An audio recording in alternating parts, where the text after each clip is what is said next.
Live from beautiful downtown Bastrop, it's time for the Stage Select, starring Julian Titus and Justin Ham.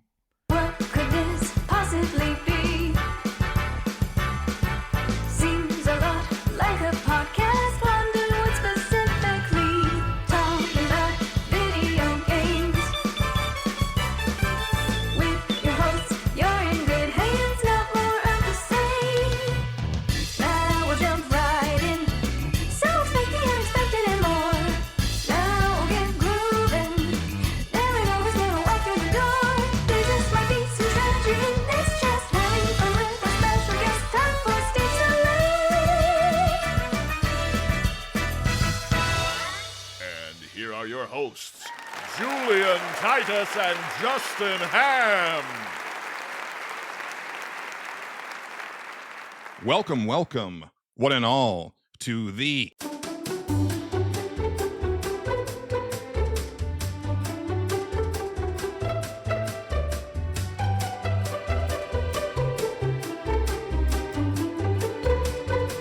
It's time for Big Dumb Quiz. I'm your host, Spencer. No, Spence. No. Does he? No. This is Yes. out of hand. He has to wait for the No, intro. boss. No. We're trying to start the show. Listen. I need to talk to you in my office later. Just meet me in my office. Okay? Fine. I'll be in your office. Holy fuck. I mean, that's fine. That would have been fun. That would have been a fun intro. I mean, you should have let him introduce everybody. I don't think he would have introduced us, Justin. That's I think he was just going to do his whole shtick. well. He would have introduced me. He usually says my name. Well, he does. Yeah, and then gives me a job that I don't have, which is always fun. You seem oddly coming around on Spence while I am feeling at my wit's end with him. No, I don't. I don't. I'm bad at quizzes. It seems. You are. He gave you the biggest softball last week. Yeah, I couldn't remember. It's one of those things. It felt like a trick question. It's one of those things that, like, if I'm just in by myself with no pressure and there are questions presented to me, I will answer them no problem. But as soon as, like, there's a pressure involved, just one pressure, I will be like, oh, I don't know. I got no idea. That's fair. Always been bad at it. Been terrible at it. Yeah. Well, this is the Stage Select, folks. I'm Julian Titus. I'm Justin Ham. Hi. Yes. Sorry about that rude interruption. I'm not. I'm working on it. It's fine. I'm working on it. It'll be all right. Justin, What? I got a question for you. I got a lot of feedback in the Discord, but I wanted to run this by you. Okay. So you're sitting down for a meal. Let's say it's like a entree and sides. Is it Nacho Fries? No, I'm thinking more like a traditional sit down meal. Okay. Protein, vegetables. I have some thoughts on Nacho Fries. I had them for the first time today. Ever. Fucking good. They're pretty good. Yeah, Man, surprisingly I can't good. resist the call of the Nacho Fries. I did not know what to expect from them. Pretty good.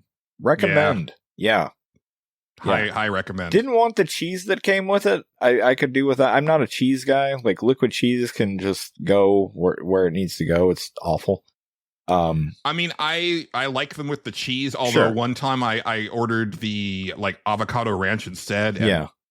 boy, let me tell you something. That might be all right. Yeah. I could see that. But Nacho Fries, pretty good. I was pleasant. I was a pleasant surprise for me today. Their chicken nuggets are trash. Oh, I can only to try imagine. them. Yeah. They're real bad. I believe it. The batter is like they try to like integrate crushed up taco shell into the batter. It's awful. What's like the real fancy chicken that they have now? The Cantina chicken? Cantina chicken. That's all right also. I was going to say, I tried like one of those quesadillas with it. I was like, this is pretty fucking good right here. This is pretty damn good. Gotta say. Taco Bell. It's food. I'll tell you. Taco Bell is food.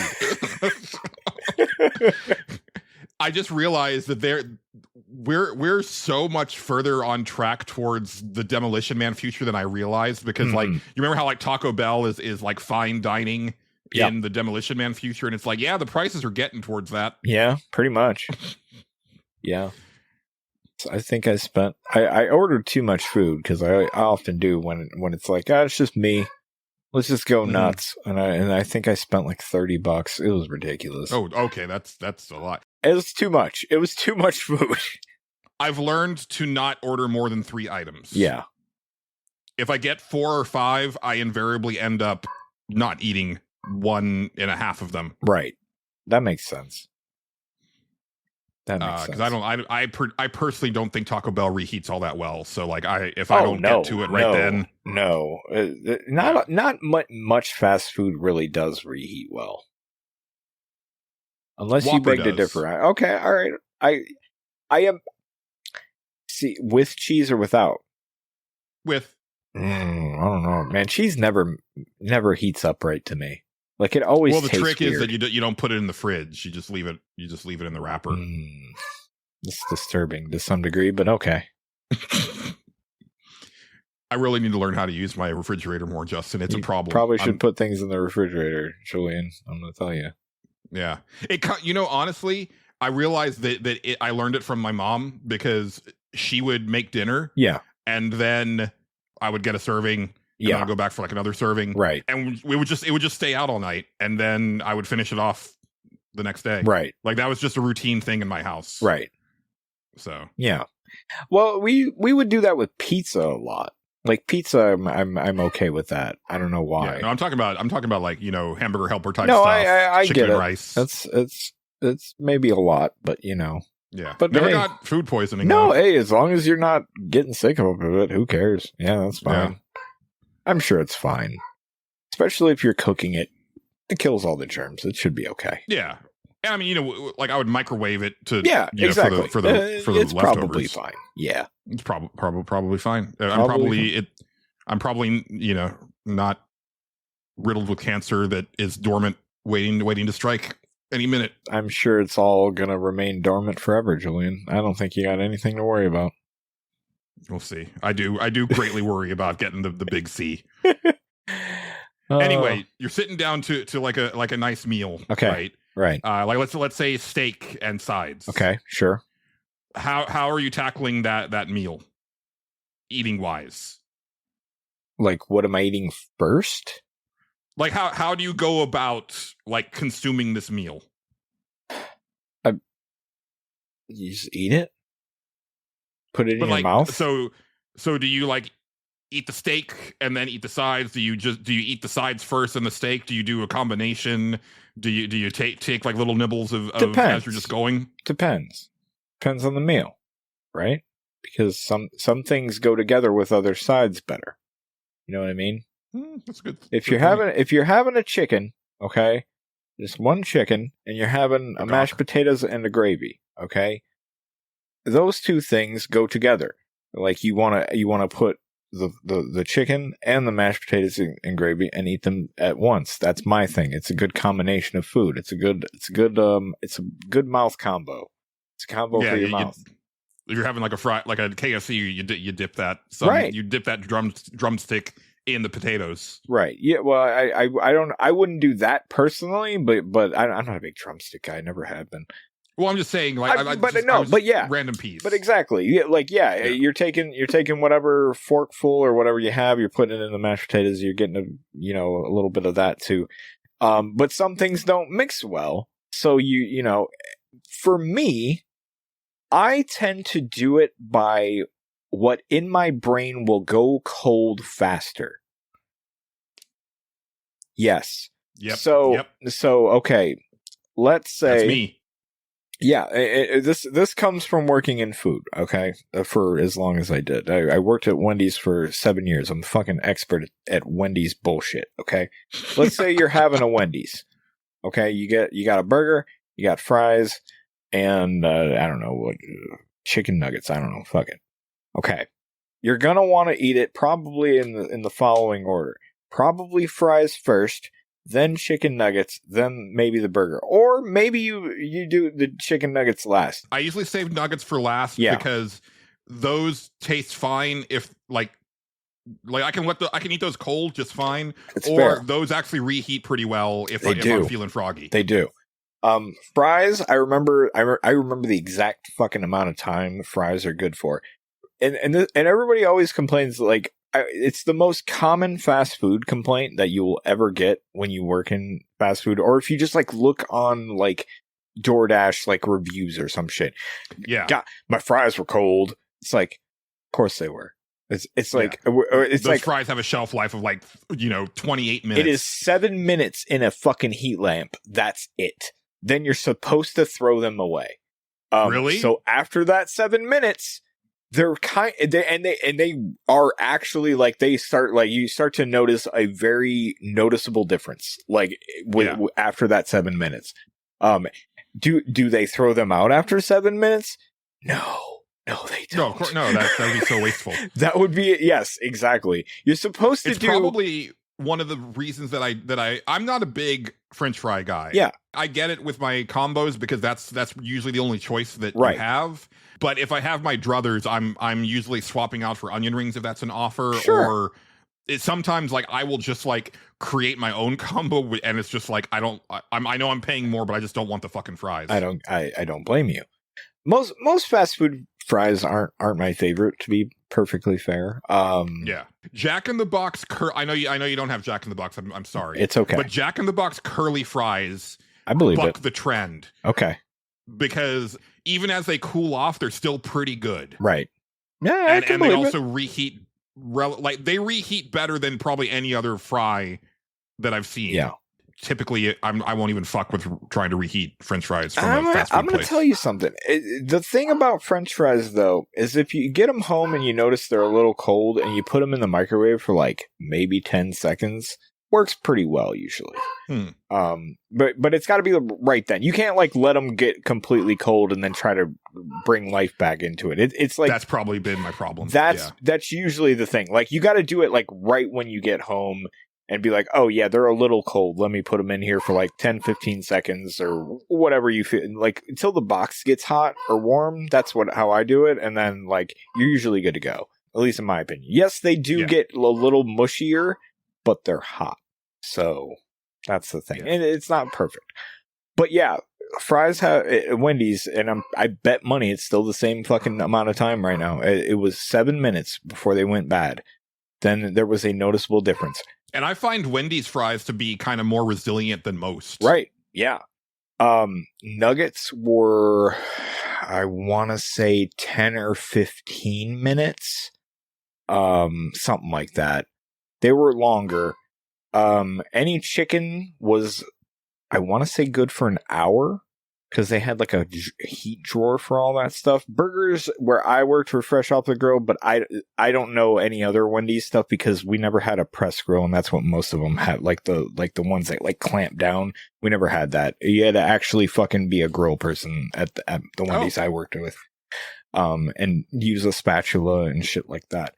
But so in that context, you probably want to go fries, maybe burger or nuggets, depending on what you're feeling. Because sometimes the nuggets have been sitting there a while, sometimes they haven't. You're an adult, you can figure out that sort of thing. What you can feel it in your soul, and then you go from there.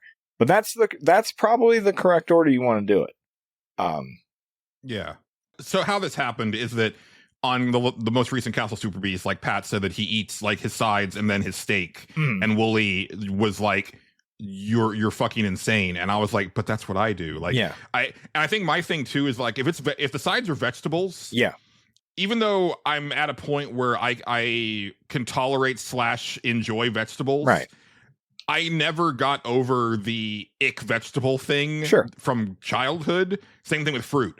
So like usually I will go for the vegetables and try to polish them off immediately because one, I don't want them to get cold, right? And vegetables will cool down very quickly. And two, I kind of just want them out of the way. Yeah, you want to be done with them, so you don't have to worry about it. I get it, totally get it. That makes sense. So I can enjoy my lovely steak. It's the phrase. It's the old saying. save the best for last. That's what you Right. do, you know? Yeah. But I can understand from the other point of view of wanting the main event to be, you know, hottest and freshest. I get that too. There's no Yeah. wrong way to eat a food. There's no wrong way. There's just, you know. Oh, I bet if we sit here long enough, we can. Come Oh, up there's with some wrong but- ways. Let's not get crazy. But you know Yeah. what I mean. Order wise. Yeah, and I have gotten a little bit better about it. Like as I've gotten older, where I'll be like, okay, here, you know, bite of this, bite of that, you know, like kind of move around the plate.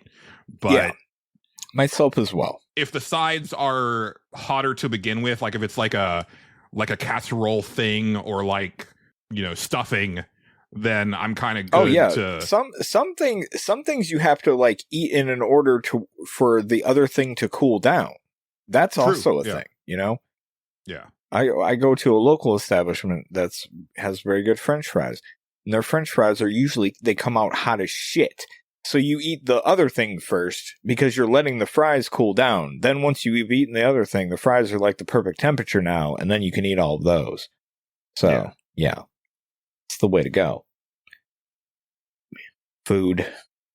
Crazy. food. What a ride. Yeah, I wish I didn't have to eat it. Yeah. I wish that we had okay, it's one of two things. I wish that either my taste buds didn't work so that like and then it was just like, well, if I can't taste the food, I may as well just eat nothing but vegetables and really healthy shit because it doesn't matter. Right. Or we just had like the Matrix protein paste or food pills, like the future of my childhood. The food pills, I remember being a bit on, I believe, Salute Your Shorts. It was everywhere. Yeah, it was I remember that's where I remember seeing it, and I remember being Yeah. like, yeah, that seems like a thing. It was meant to be this zany thing, but the older I get, the more I'm like, yeah, no, I'd be all right with that. That'd be fine. Yeah. We should just do that. I don't want to have to think about it. I don't want to, you know, have to cook. Yeah. Well, and I rarely do because I hate it. Right. I hate cooking for me. Right. Like, Oh, yeah. that's the problem. Is I always have too much food. I'm fine with leftovers, but there's always too many leftovers. Yeah. What are you I'm going to do? bad at. I can't do the thing where it's like, okay, I'm gonna cut this recipe in half. Right. Type of thing. It's like no, because then I'm gonna Then screw it it gets up. all I'm weird. gonna Yeah. cut it in half and then overcook it, and Right. then it's gonna. I may as well just throw the shit out Yeah. anyway. Yeah. Yeah. So, Yeah. No, I get it. but I wish that like it was just like just shoot it in my veins, give me the nutrients I need Right. to not die. Right. Yeah. Yeah. That'd be fun. That'd be fun. It would be fun. They make those. They always advertise the gummies that have all the servings of vegetables that you need. Yeah. Yeah, they're really annoying commercials, but you know, maybe they should just do that. Just make a thing where it's All just food like, should be in gummy form. yeah, you just eat this thing and you're done. That's it. The Yeah. end. You're good. You're good all day. I'd be like, all right, yeah, fuck it. I always That's what we call it. Good all day. Yeah, good all day. I would eat that. Like, I would go for that. I always see the things where I don't know why they advertise this shit to me, and now I'm going to get a ton of them just because I'm talking out loud and things are listening at all times. But like, it's like, oh yeah, if you just eat this, you just replace meals with this, and you're done. And I'm like, all right, yeah, fuck it. Does it taste like shit? No, okay, we'll do that. Yeah. That's fine. But then I don't do it. Then I'm like, but spaghetti though. Spaghetti's pretty good. Spaghetti though. Spaghetti's pretty good. Can't Yeah. fault it, you know. Can't fault it. Had a movie theater hot dog recently. I never had one before. Oh, Justin, no. What? Don't do that. No, they're good. No, Justin. Why? Okay, look. I worked at a movie theater. Yeah. So the protocol with the hot dogs Mhm. is, you know, you're getting your shit ready for Okay, good. for the day. Yeah. You know, you think you're gonna have like a busy day or whatever. Uh-huh. So like before everything gets like popping, Yeah. you know, you get the hot dogs from the fridge. Makes sense. or whatever. You know, you put them out on the grill, Yeah. and then. Well, okay, this was Cinemark. I don't know how it was at the one you This went is to. the one this is the Cinemark where I live too. So okay. Okay. Go ahead. So, you know, you would cook them, and then you would put them in the bun and wrap them so that they were like ready for for the customer. Like they order the thing, you hand them the wrapped, bunned up hot dog, and then they go do their toppings and whatnot. Yes. You get to the end of the night though. Mm-hmm. You have some of those that you didn't sell. Yes. So you strip the bun off, and you with gloves, you strip the bun off. You scrape off like whatever bun stuck to said hot dog, and then put said hot dog back in the fridge. Yes. For the next day. This is a very Wendy's chili situation to me. Wendy's chili is very much the same way, where it is all the hamburgers that you didn't sell, basically, that got too done, and then they get put in a big drawer, and then that drawer fills up over the course of the entire day, so a lot of it just sits in this heated drawer for a long time, so the meat becomes a fucking hard puck-like substance after a while, and then you put it in the freezer, and then when you need the meat for the chili, you boil that, and then you dump all the water out, and then you mash it up, and that's the meat for chili. So it reminds me of that. That doesn't sound as bad to me. Yeah. As the repurposed hot dog. Yeah, I get where you're coming from. Yeah. Having said that, though, I have on occasion had a movie theater hot dog since working at the movie theater, but I have always felt real bad about it. I'm going to tell you, even if it is, I don't know the difference. It's fine. They're good. They're real good and thick hot dogs. They're processed just the same. Yeah. Yeah. Who's it hurting? You know, I'll eat that.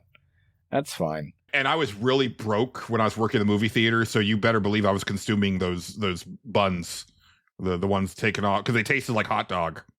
Mm-hmm. There was like a while there where it was like all I was having for dinner was all you can drink Coke, all you can eat popcorn, and then leftover hot dog bun. I see. So you enjoyed your movie theater hot dog. Oh yeah, I did enjoy my movie theater hot dog. I'm sorry. They're good. Listeners are not aware that sometimes, like, when Justin just loses his train of thought, it is like so visible. Yeah, like on his face. I didn't know if I was in control of the conversation or not. I forgot. Something has distracted me, and now I'm monitoring that. And so no, I do it a lot. I do it just all the time. If I'm distracted by something and people are talking, I'm just like, what's going on? Like, just constantly. It's real bad, but it's just kind of how I am. Yeah, movie theater hot dogs, pretty good. They weren't bad. I could segue here if you wanted me to. I don't give a shit. Yeah, may as well. Yeah, I ate a movie theater hot dog before I watched the Fantastic Four movie. That was okay. It was all right. I didn't hate that movie. It was pretty good. That's kind of what I expected. Yeah. For you. Was not bad. Wasn't like the greatest thing I've ever seen, but it was fine. I didn't hate it. There were things I liked about it, and then there were but I wasn't like blown away or anything by it. You would know better than me. I always pictured a certain character in that much bigger. Like, much bigger. Oh, you can say it. He's in the trailer. Oh, yeah. Okay. Yeah, I wasn't sure. Yeah. I always pictured Galactus much, much bigger. So, apparently, and I didn't realize this, one of his powers is that he can kind of alter his size at will. Okay. So, there are certain comics where he's depicted as, like, larger than the Earth. Okay. And then other comics where he's more of, like, a kaiju. Because I do remember, like, an early comic that I read, like Silver Surfer comic, where a skyscraper came up to, like, his boot. Right. Like, he was like vastly towering over the tallest building in New York. Right. But most depictions of him, he's like about the size of like a really, really tall skyscraper. Right. Like, you know, like a Godzilla type. Right. Yeah. Size. Okay. All right. That's fair. I was just curious because, like, in my mind, like, every depiction I'd ever seen, like, it was this, like, massive, like, thing. Yeah. Apparently there's times when he's actually appeared as normal human size because I buy it. because he needed to, like, I guess get in somewhere or speak to He had someone to, like on their he had level. to talk to a guy. He had to Yeah. talk to a man. Sometimes you have to talk to a man. Yeah. But yeah, it was okay. I didn't hate it. I think my favorite bit was honestly like my favorite thing about the whole movie was just the aesthetic overall. Oh yeah, I thought it's was a really gorgeous cool. movie. Yeah, I just really dug like the retro futurism thing that they kind of just pull off the entire time. I was like, this is like my favorite bit of this whole movie actually. And they really lean into that. It's really cool. Yeah. Like I said, I did not hate it at all. It wasn't something like, it's one of those movies that like, ask me in 2 months about anything that happened in it, and I probably won't remember. It's kind of like that. And I think this one is almost, maybe to its detriment, unfortunately, is more for like the comic book fans, because like, right, even like I said, even though I'm not the hugest fan of the Fantastic Four, like in the comics, I know enough of them to know that they've never got it right before. Right. And so for them to get it right, and then also, it's good. But also, I am a huge Silver Surfer and Galactus fan, so they got one of those, how I always wanted it to be, and so seeing like Galactus ask Galactus on screen was like so awesome. That is good. And I think Garth Einison, something, Sid from Final Fantasy 16. It's that actor. Oh, okay. Oh, cool. Yeah, and he did like a great job. Oh, nice. That's awesome. That's kind of, so the comic book geek in me was just grinning from ear to ear, like, for the entirety of that movie. Yeah. I totally get it. But yeah, I liked it overall. It was good. Yeah, it was not bad at all. Like I said, I might forget a lot about it, but like, it was nice because like I didn't feel like I had to know a million things going into it too, as somebody who's like outside of the MCU stuff pretty much exclusively. If you're like me, Fantastic Four movie's pretty harmless because like it's seriously, they don't expect you to know, like you don't need to know anything. Like there's little dips and dots, I'm gonna guess, but I don't know anything. Oh no! So in that movie in particular, like no, it's in a completely different universe. They tell you that straight up at the beginning.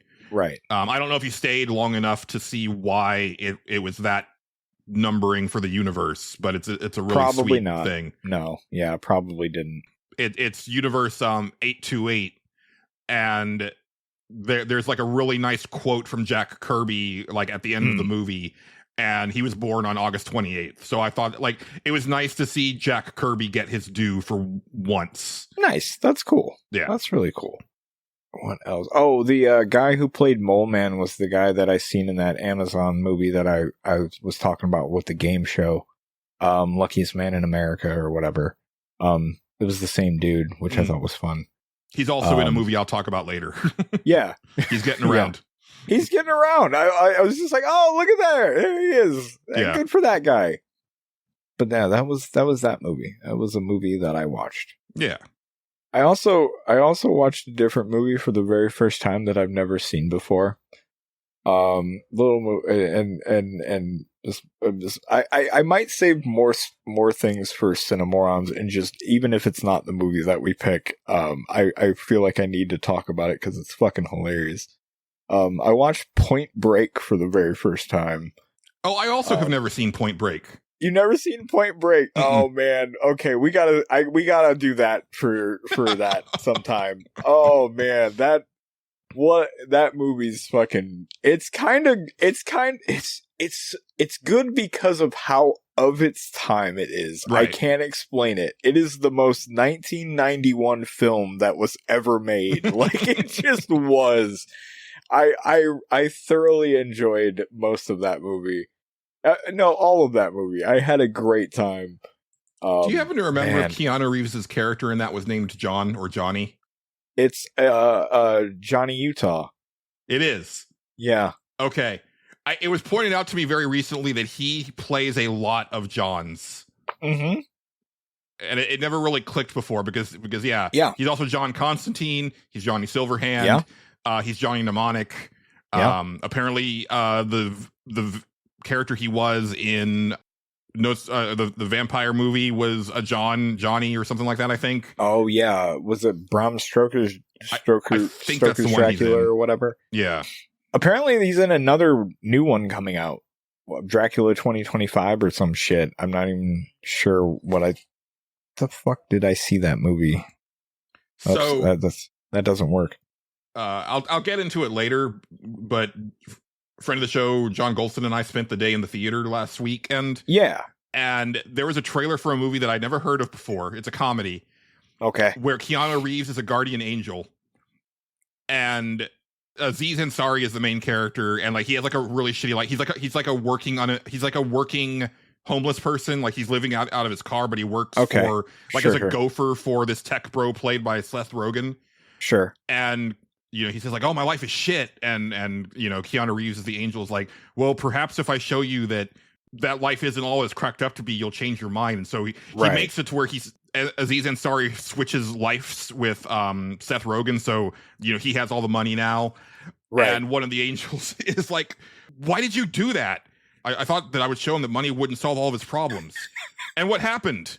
Money seems to have solved most of his problems. And I was like, it looks really good. And I leaned over to John after the trailer, and I was like, "You had me at Keanu Reeves as an angel."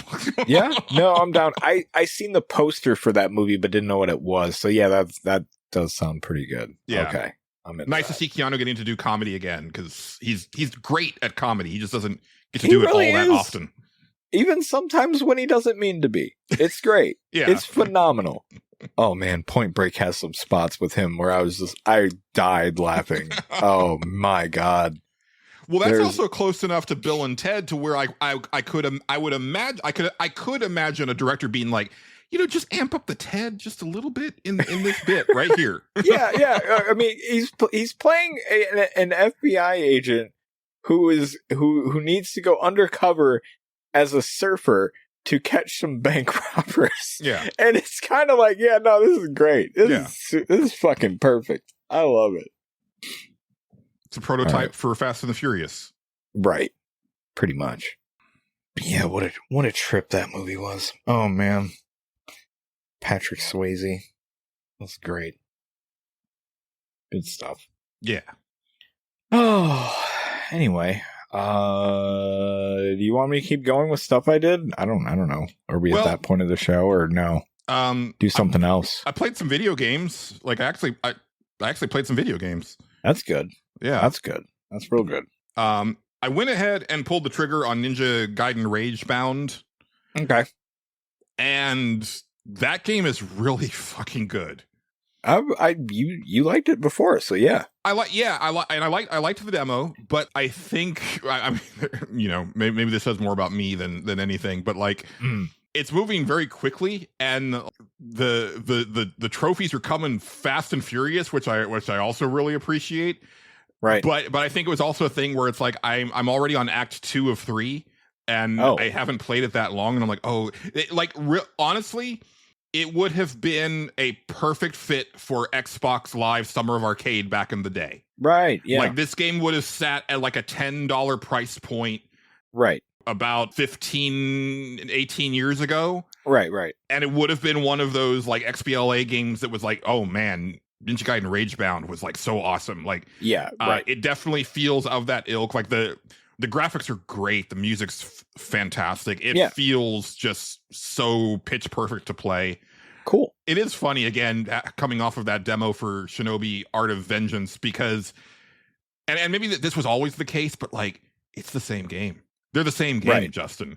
Yeah. Like, you start at your ninja village, and then the ninja village gets attacked by demons. And, that would happen. You fight the demons in your ninja village, but the ninja village, it's gone, it's burned down. Oh no, that's how it goes. Yeah. And then at some point, like, military shows up, and I love the fact that Ninja Gaiden Ragebound is like, it takes a lot of the absurdity from those old NES games, because that was the thing back with like the 8-bit era, is that like nothing had to make sense.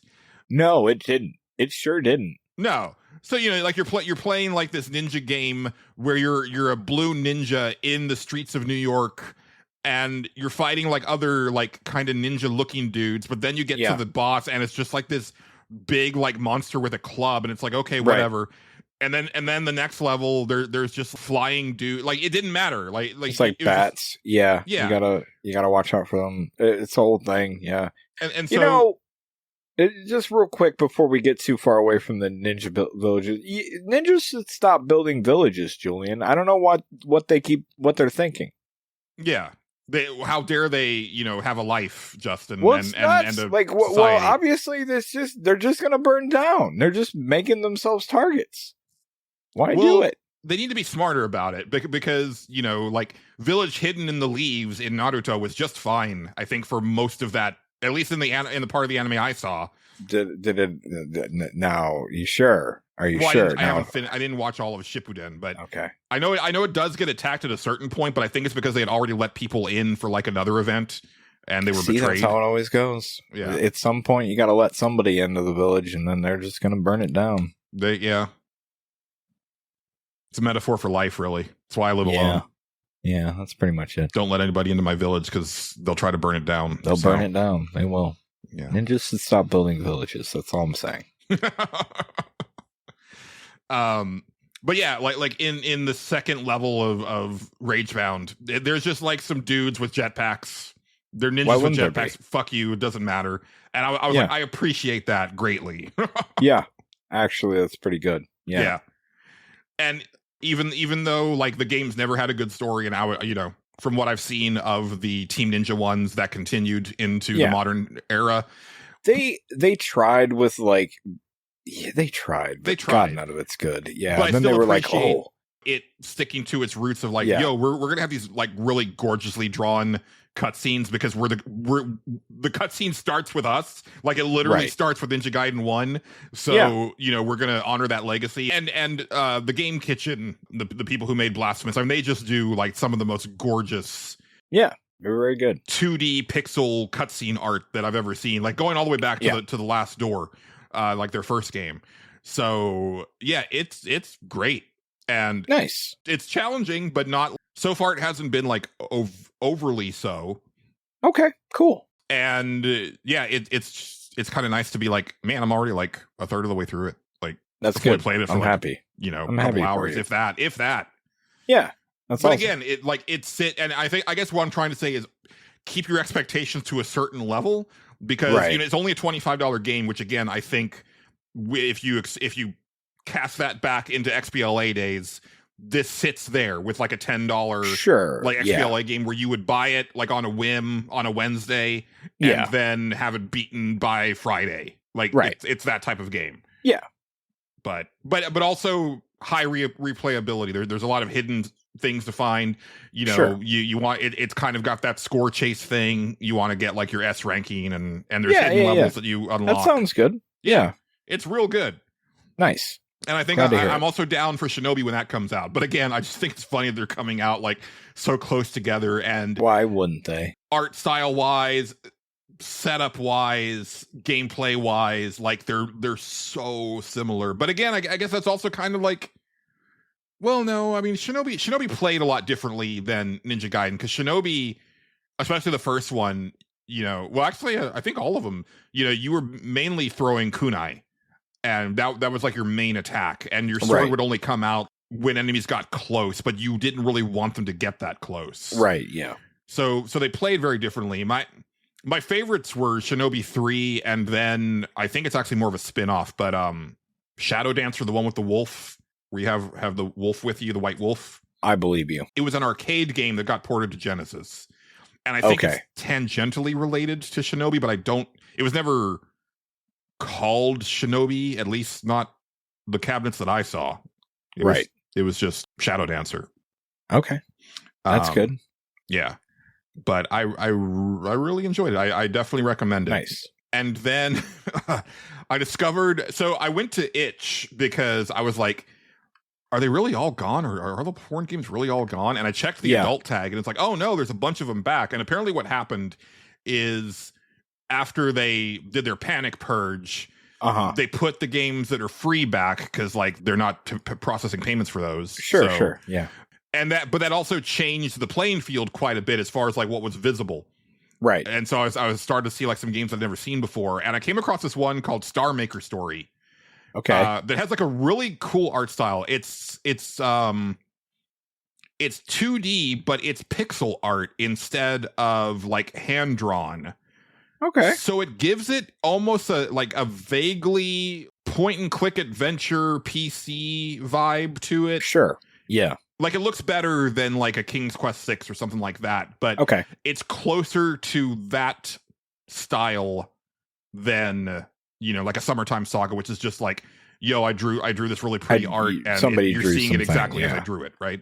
Yeah. It's an interesting setup. It's one of those where I think the gameplay loop actually like was really what hooked me. And the writing was good, but only for like the main plot. I think its biggest problem is that like the extra character stories are very minimal. It's kind of one of those things where it's like you'll meet somebody, you talk to them a couple times, you have a quest, and then you can fool around with them, and that's it. Like it's over. But the premise is that your dad got fired from his like CEO job, and he'd been like hiding a lot of like financial problems from the family, so as one would, he's like $1 million in debt or something like that, and he can't find a job. And so your landlady, I mean, it's your mom, like, because this one they don't even like, the default is your MILF, and it's like, okay, you're really not even trying at this point. Yeah, she has a job at a as a florist, but it doesn't pay that much. And you say that you'll go get it. You go get a job at like a coffee shop, but obviously that's not bringing in very much money. And then she's like, "Hey, I wanted to like ask you about your help with something. There's this site called Starmaker, and I thought that I could make some money that way. And Starmaker is OnlyFans, basically. Right? Yeah.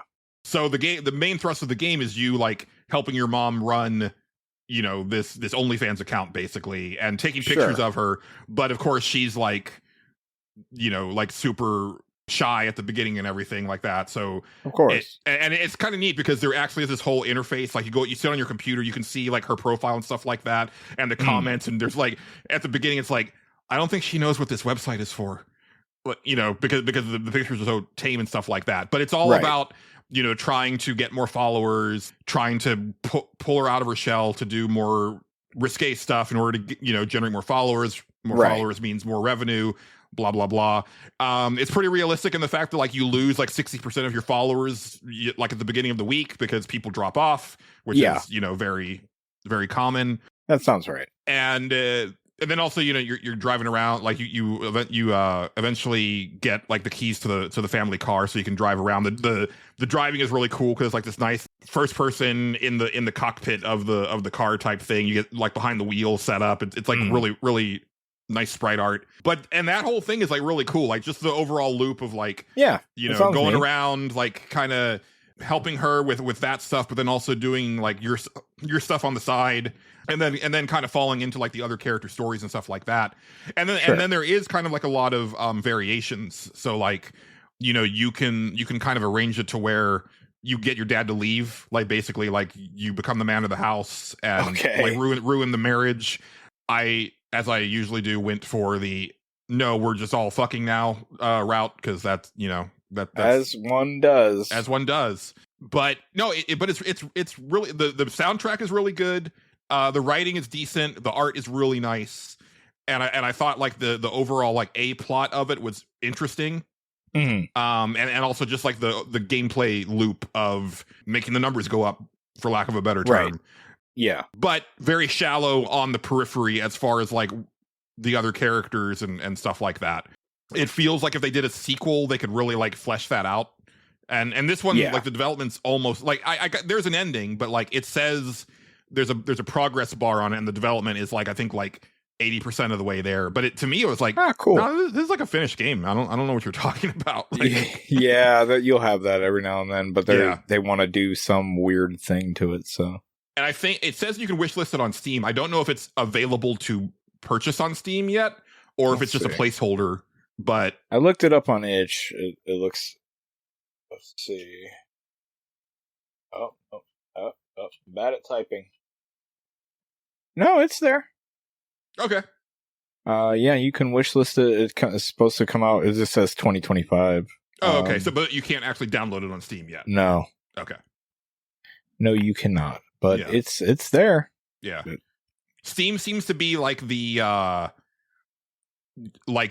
don't what would you call it's like Itch and Patreon are like the previews, and then Steam is like we're open for business now. Like, you know, usually, I mean, that's how it's supposed to work. But Yeah. I just saw one go up today that I had on my wish list because it was a game that I was interested in, but like it's one of those things where the Patreon, like, you know, I get all confused when they'll make a game where it's like, well, it's downloaded in pieces and you have to like download the first piece in order to be able to play the second piece, but like you can't really get the first piece anymore. And I'm like, okay, I don't even care. Like you made this too difficult. That's about how that goes sometimes. Yeah. And so one of those just released on Steam, and I looked at the reviews and it's like, oh, it seems like it's not finished, because I thought the whole point of them putting it on Steam was that it was done now. But yeah. it seems to maybe not be the case. I don't know. Sometimes the version on Steam is out is behind. is behind whatever is like on other places that you go. Yeah, it's weird. Real quick, at the bottom of this page, there is an AI generated content disclosure. Yeah, so I got to it when I finished the game. They used it for the backgrounds. Yeah. It says here, on this, it says differently. Oh, really? This is the Steam page. It says this game and associated materials uses AI-generated audio and visual graphics content. So I'm going to guess for the backgrounds, but apparently audio as well.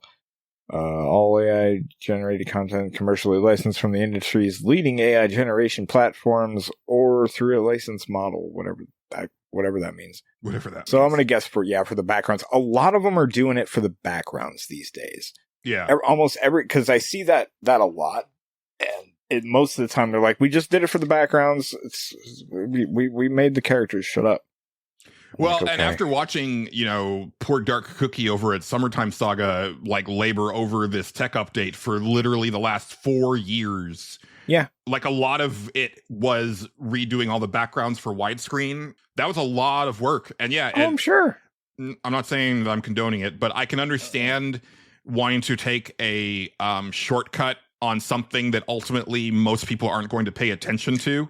Especially if you're a one-man team or whatever the hell, you right? Know, like I kind of get that. I do find it funny though with like the 3D modeler ones, because part of it isn't, you know, it's like you're having to use like pre-generated stuff, but it's like whoever like modeled this originally doesn't know what they don't know how, they either A, don't know what things look like, right, or B, they only decorate with, you know, they've basically got like a poster up on their wall and they don't know how to like pop. And to be fair, I'm kind of that person, right? I don't know how to decorate. But it's always funny to me where it's like, this is a really big ass living room. There's fucking nothing in here. There's a couch and a TV, and it's like, well, that's all you need, really. I mean, what are we doing? Looks like Dean Ambrose's you need apartment. A lot of room in case of activities. You need a lot of room. Yeah, you know. Yeah. For all of your, you know, when you want to put together a Gundam. Yeah. Sometimes there will be books on a shelf. Sometimes. Yeah, it is sometimes. You don't need them though.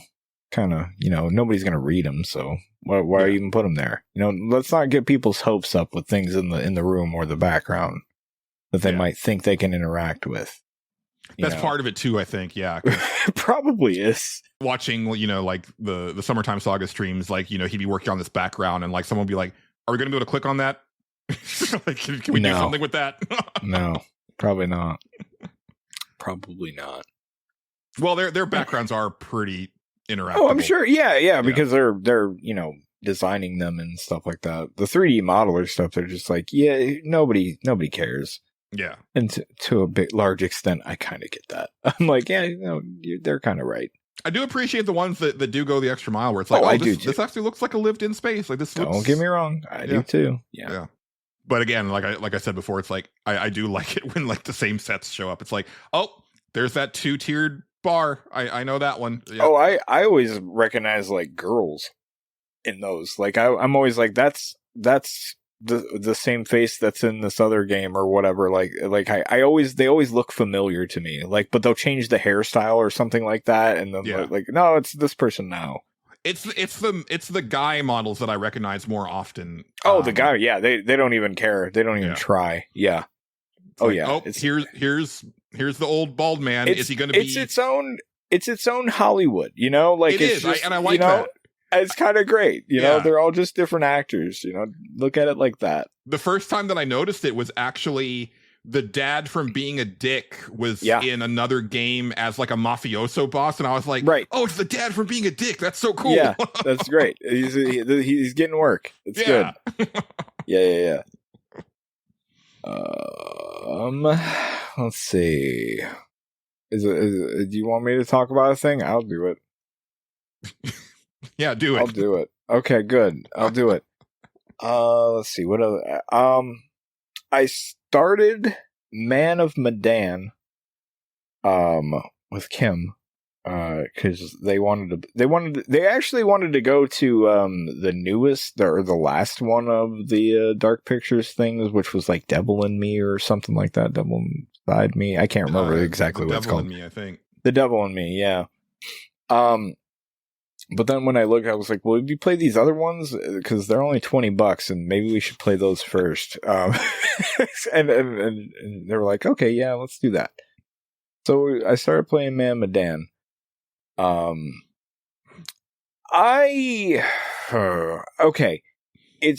First things first, I think Man of Medan, just UI wise is way fucking better than House of Ashes. If I'm comparing those things, it is. It's really weird. I complained in House of Ashes how like certain button prompts have like kind of a readability problem, like where I'm just like I can barely make out what you're trying to like what button you're trying to tell me to press sometimes. Mm-hmm. Man of Medan is like super sharp and clear. And also I'm like, oh yeah, why did we ever switch fonts from this? Like it would have been fine. Like that works. Like I can tell what that is. It really strange, but like everything else is the same. They do all like the same little like tricks and stuff like that. Like obviously they're trying to, you know, they're made on a budget. But it's interesting because like some of the same actors are in this one that are in House of Ashes, different roles and stuff like that. But like I think that's kind of a cool thing. Like that, I hope the more of them that I play, I start to recognize, you know, different people and stuff like that. I think that's kind of a neat way to do it. See our previous porn game talk. Exactly. It's kind of fun. Yeah. It's its own little Hollywood bit. The one thing I don't like about Man of Medan, House of Ashes I thought was really fun. There's a couple jump scares in it. Nothing crazy. It's more like just kind of a fun little ride involving, you know, stuff. And it has it's kind of an interesting setting too. Man of Medan loves the fuck out of a jump scare. Oh my God, they love to jump scare you all the fucking time in that game. I remember that about it.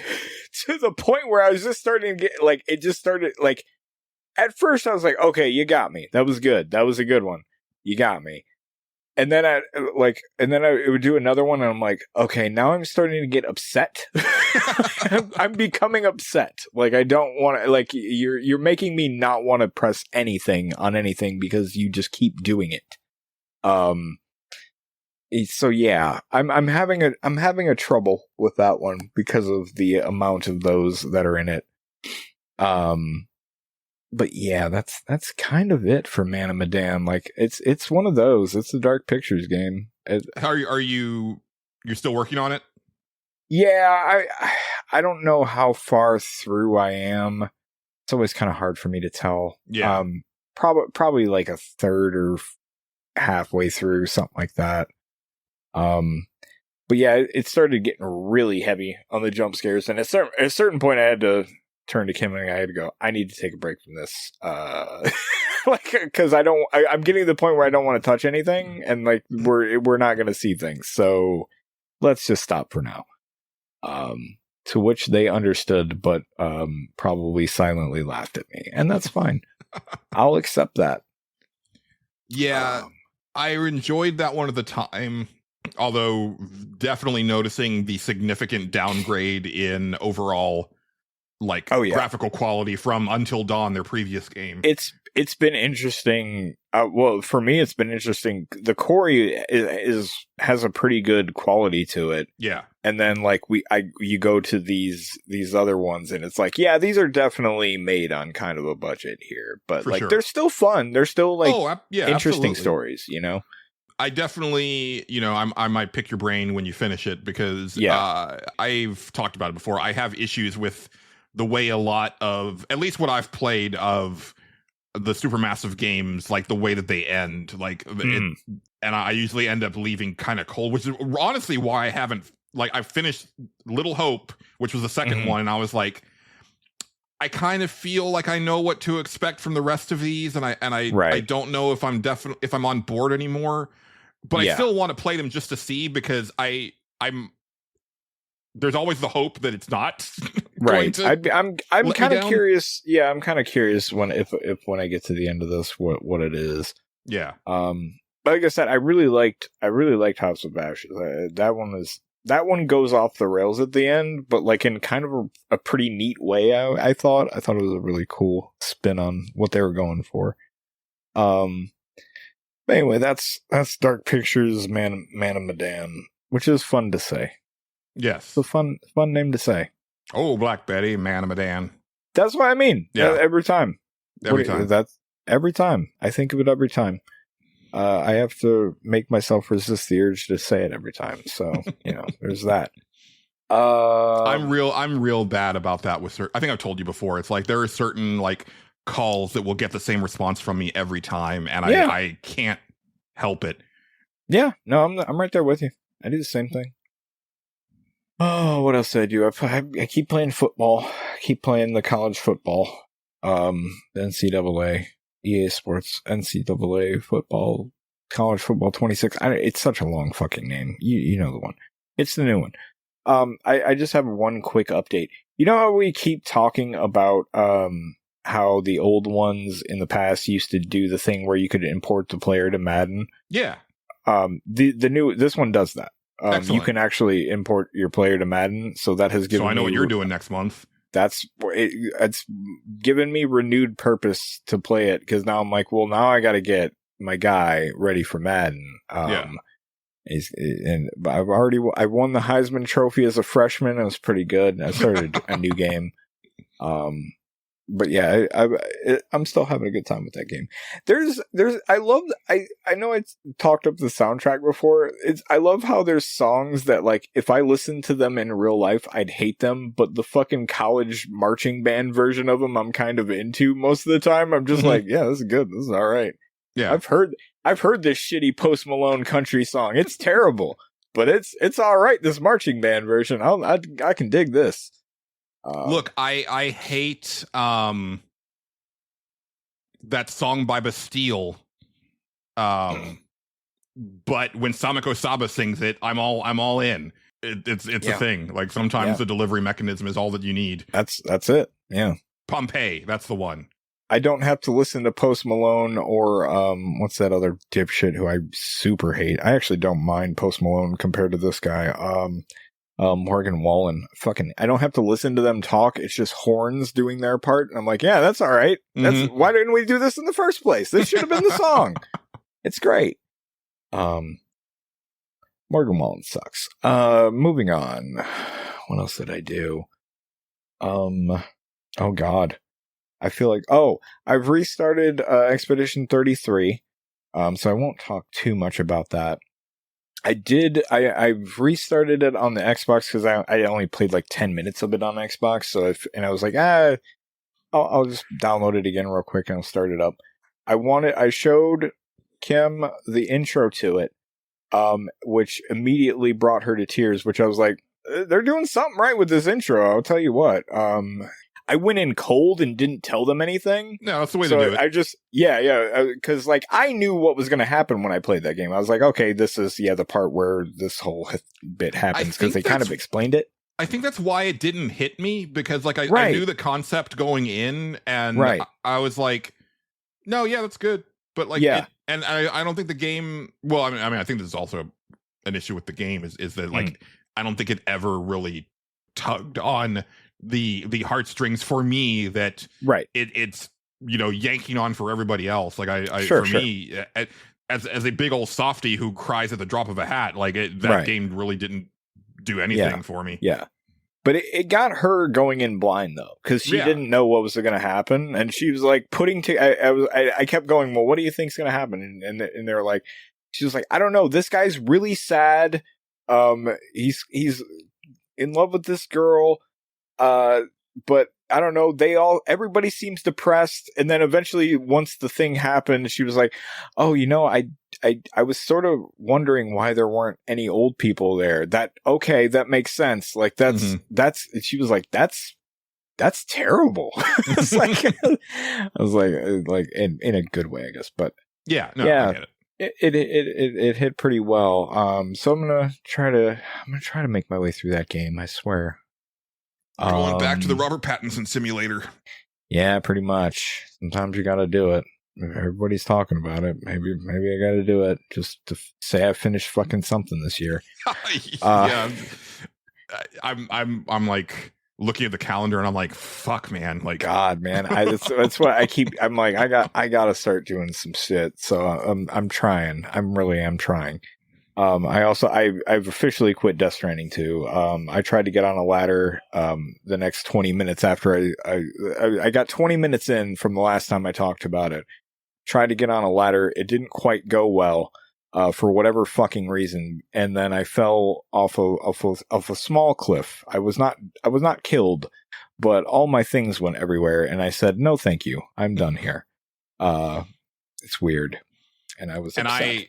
I actually put it on the back burner this week, because it's a combination of the gameplay just not challenging me whatsoever, on top of I got to a part where I was like, this feels like Kojima is regressing as far as storytelling, and I don't like it, and it's weird.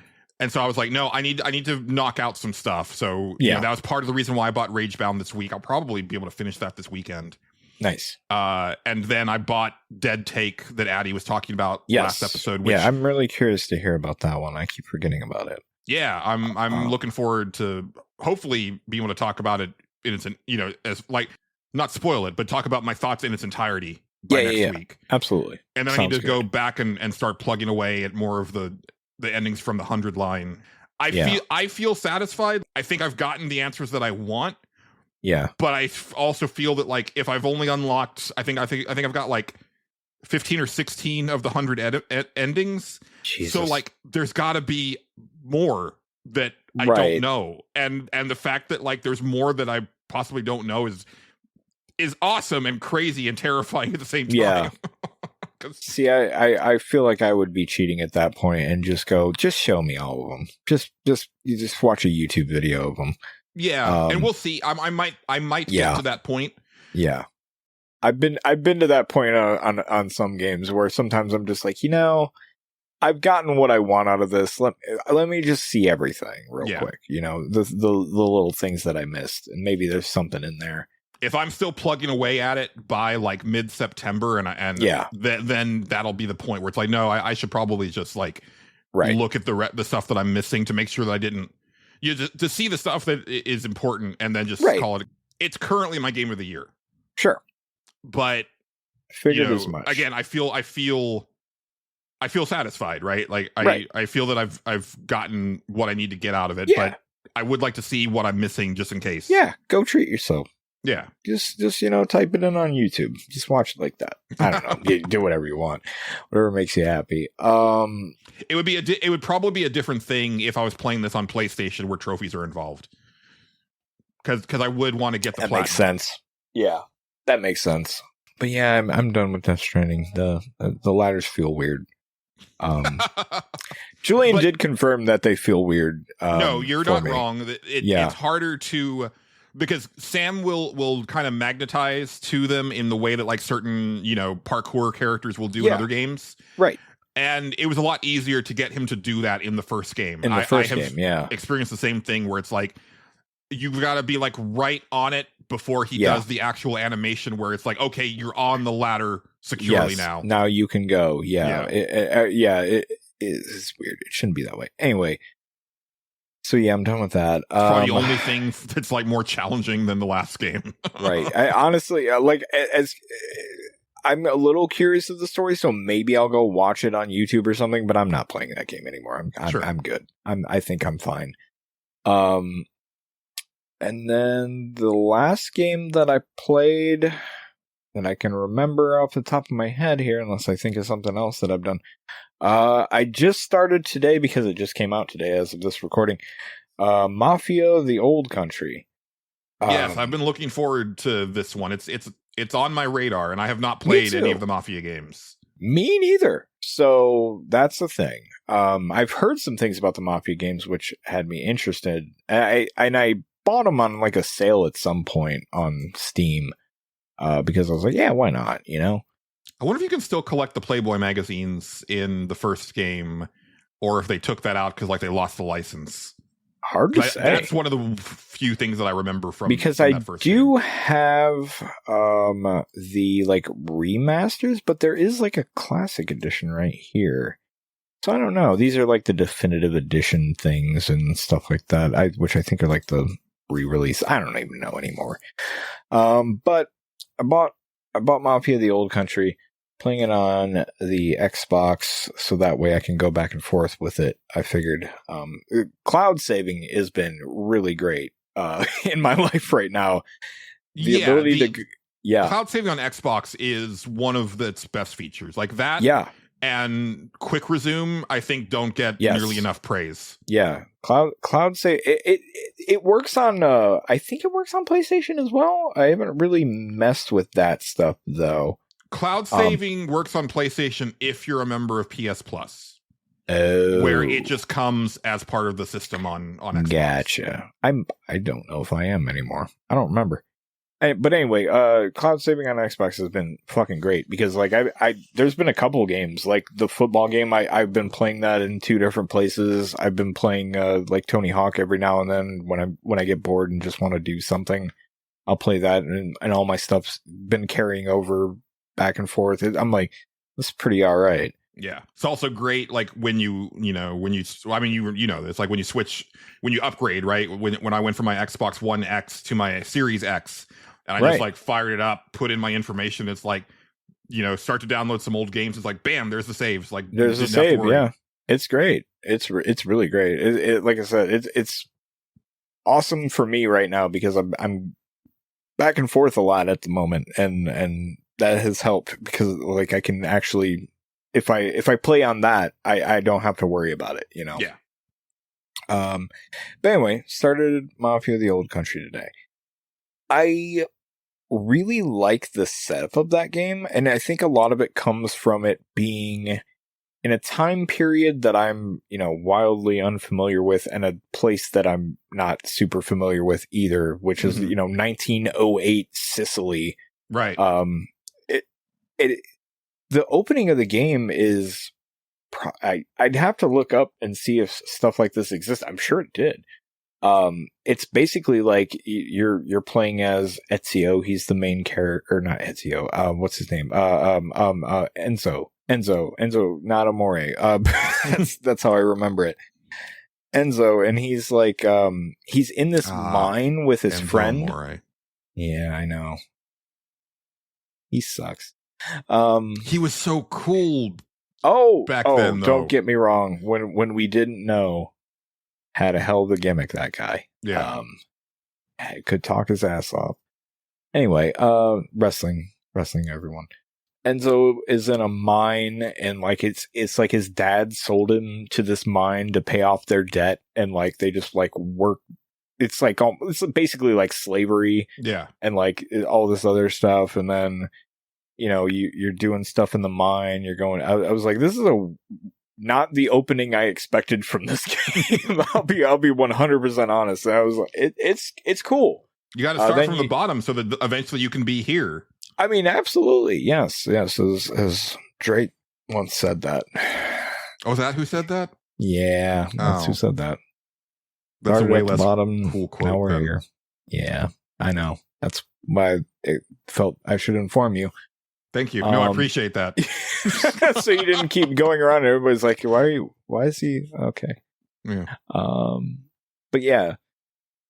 Then, like, I got worried a little bit about it, like, because there's, you're walking around. The game was very dark when I first started up. I had to turn the brightness up. It also should be noted you should probably mess with the graphics settings because they seem kind of wrong. Like HDR is off by default. Huh. Yeah, I had to turn that on. Unless it just was there and my dumbass just skipped over the option in the initial menu, but I don't remember it showing up. I turned performance mode on, which always looks better to me. It's a good looking game though. It really is. Like the graphics are quite good. Like I was impressed by the weirdest thing today in that game. And it was just how the sun looked. Oh, I'm a sucker for a really good sun in the game. Yeah. This one, when you play it, Julian, look at the sun, like especially in like the early bits. Mm-hmm. Like there's something about it that I was like, holy shit! Like that is like one of the most real looking like suns because I mean it doesn't seem like it'd be that hard to do, but like there's something about it, man. It just like, damn. I think that's one of the unsung like things about this gen that people I don't think it's as they can't express why the games look as good as they do, and they're not, like I've said before, it's like there's a lot of stuff that is like more subtle than just like raw number of polygons on the screen, and I think lighting this generation has been like one of the big things for me. For sure. I think some of the animations are a little weird every now and then, and it definitely has its graphical hiccups because like sometimes when you load in, like it does that like almost like old Xbox 360 kind of pop in. You can kind of tell where the textures are popping in and stuff like that. It's not that big of a deal though. Well, it's weird to me that we're still having this issue with these systems that have the really fast load. I thought we were supposed to be past this. Yeah. And so it is a little annoying when I see it. It is. But like it'll get out of a cutscene and like sometimes like shadows start popping in and stuff like that. I'm like, that's a little weird. But it's fine. It's nothing too bad. I played video games long enough to where I kind of ignore a lot of that stuff anyway. The first thing that did worry me was like it put one of the first like bits where you're actually like doing something other than walking around or running or whatever is like a knife fight. And I was like, all right, that's kind of a cool idea. We're going to have a knife fight with this man. And then I was like, I don't know if I like the way this feels at all. Oh no. I was going to ask about that part. It was a little weird. But then So it gets you get through the initial one, then there's some stealth, which was fine. It was very, very scripted stealth, like very easy. So I don't know how overall that's going to be. But it seemed kind of a neat concept. Like you gotta sharpen your knife and shit like that, and loot bodies for whetstones and stuff, and different knives do different shit. I like how much focus there is on a knife in this game, which is kind of fun. But like then it did like the actual knife fight tutorial, which actually was just like, okay, there's actually different shit here. There's like it's kind of your standard, like there's actually a parry button, there's a perfect dodge, there's all this other shit. And then like at the first like real knife fight that I was like, okay, this actually feels pretty all right. This feels pretty good. Once they introduced that stuff and there was more to it other than just slash and dodge, I was like, okay, slash, a lunge and a dodge, and I was like, yeah, it feels like it needs more than this. And then they were like, no, there's more, and I was like, okay, yeah, that works for me. I'm kind of digging the idea that might be like kind of your bread and butter combat Yeah. mechanic, and then I'm sure you'll be shooting, but like I kind of like that they're like, no, but we've got a lot in this melee mechanic, and it's kind of a focal point. I think I don't know exactly. I'm not that far in yet because I bought it today and then I kind of got busy doing stuff and had to, live my life and eat food, unfortunately, Nacho Fries and such. They Food wait pills. For no man. I'm telling you, we need I them. know. I know. I'm right there with you.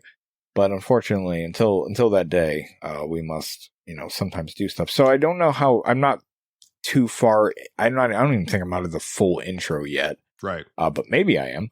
I don't know. It's kind of a weird setup. Like I did a horse race.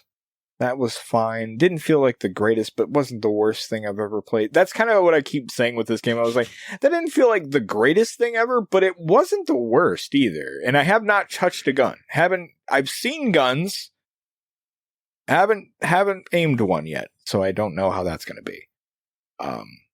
But yeah, everything that I've seen from the preview stuff has really given me strong Tomb Raider 2013 vibes in the best ways, and that's gotten me like actually really excited for it. And it's like $50, which I looked today and I was like, oh, that's like impulse buy territory. It's not a full price game, which is kind of nice too.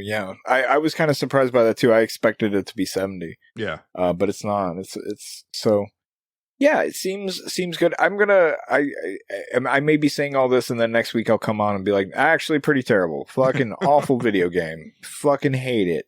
But right now I'm kind of liking it, so we'll see where it goes.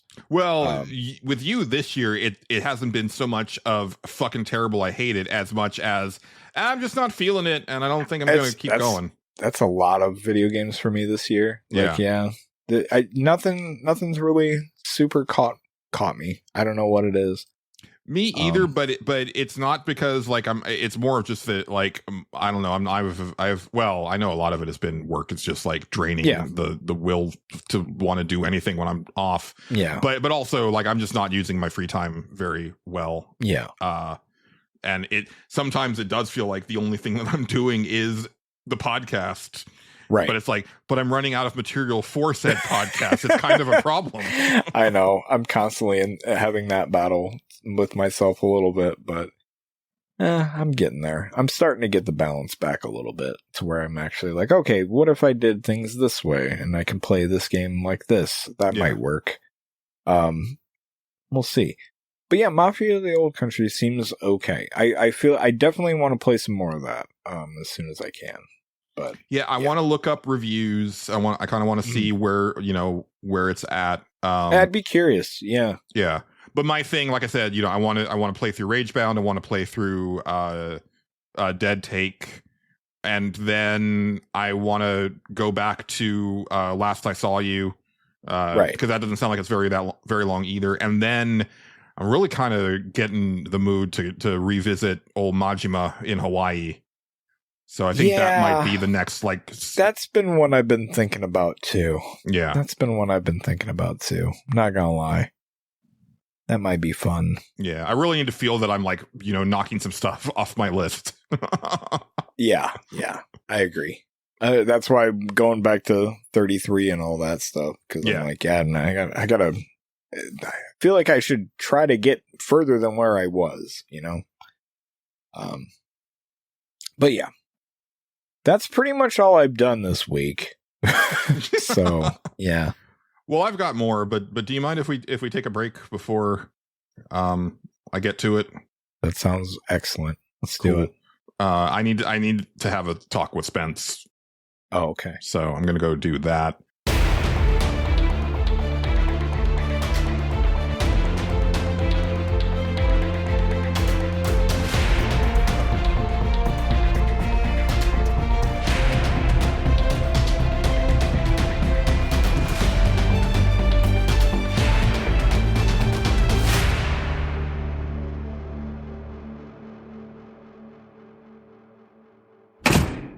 You wanted to see me, boss? Yeah, Spence, take a seat.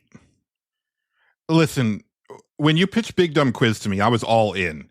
I love the vibe, and your idea of being unpredictable with when it shows up was genius. I know, I am a genius. Right, but See, the problem is it's become too unpredictable. You weren't even booked for the past few segments. I'm going to stop you right there, Chief. This is a variety show, right? Yeah. And one of your taglines is, you never know what to expect, right? I mean, yeah, it is. Well, there you go, baby. No one expects Big Dumb Quiz. Not even the hosts. That's the problem, Spence. You interrupted the intro of the show, for fuck's sake. It's out of control. Listen, fat boy. The people love BDQ, dig? Spence Sterling is the show. Now, I admit I was a little overzealous this week. Mea culpa, my bad. But you've seen the reactions of the fans. They can't get enough of old Spence. So Spence is going to do what Spence does best. You know I'm right. Shit, I guess you are. I'm glad we could have this little chat. Oh, and don't forget, no one fucks with Spence Sterling.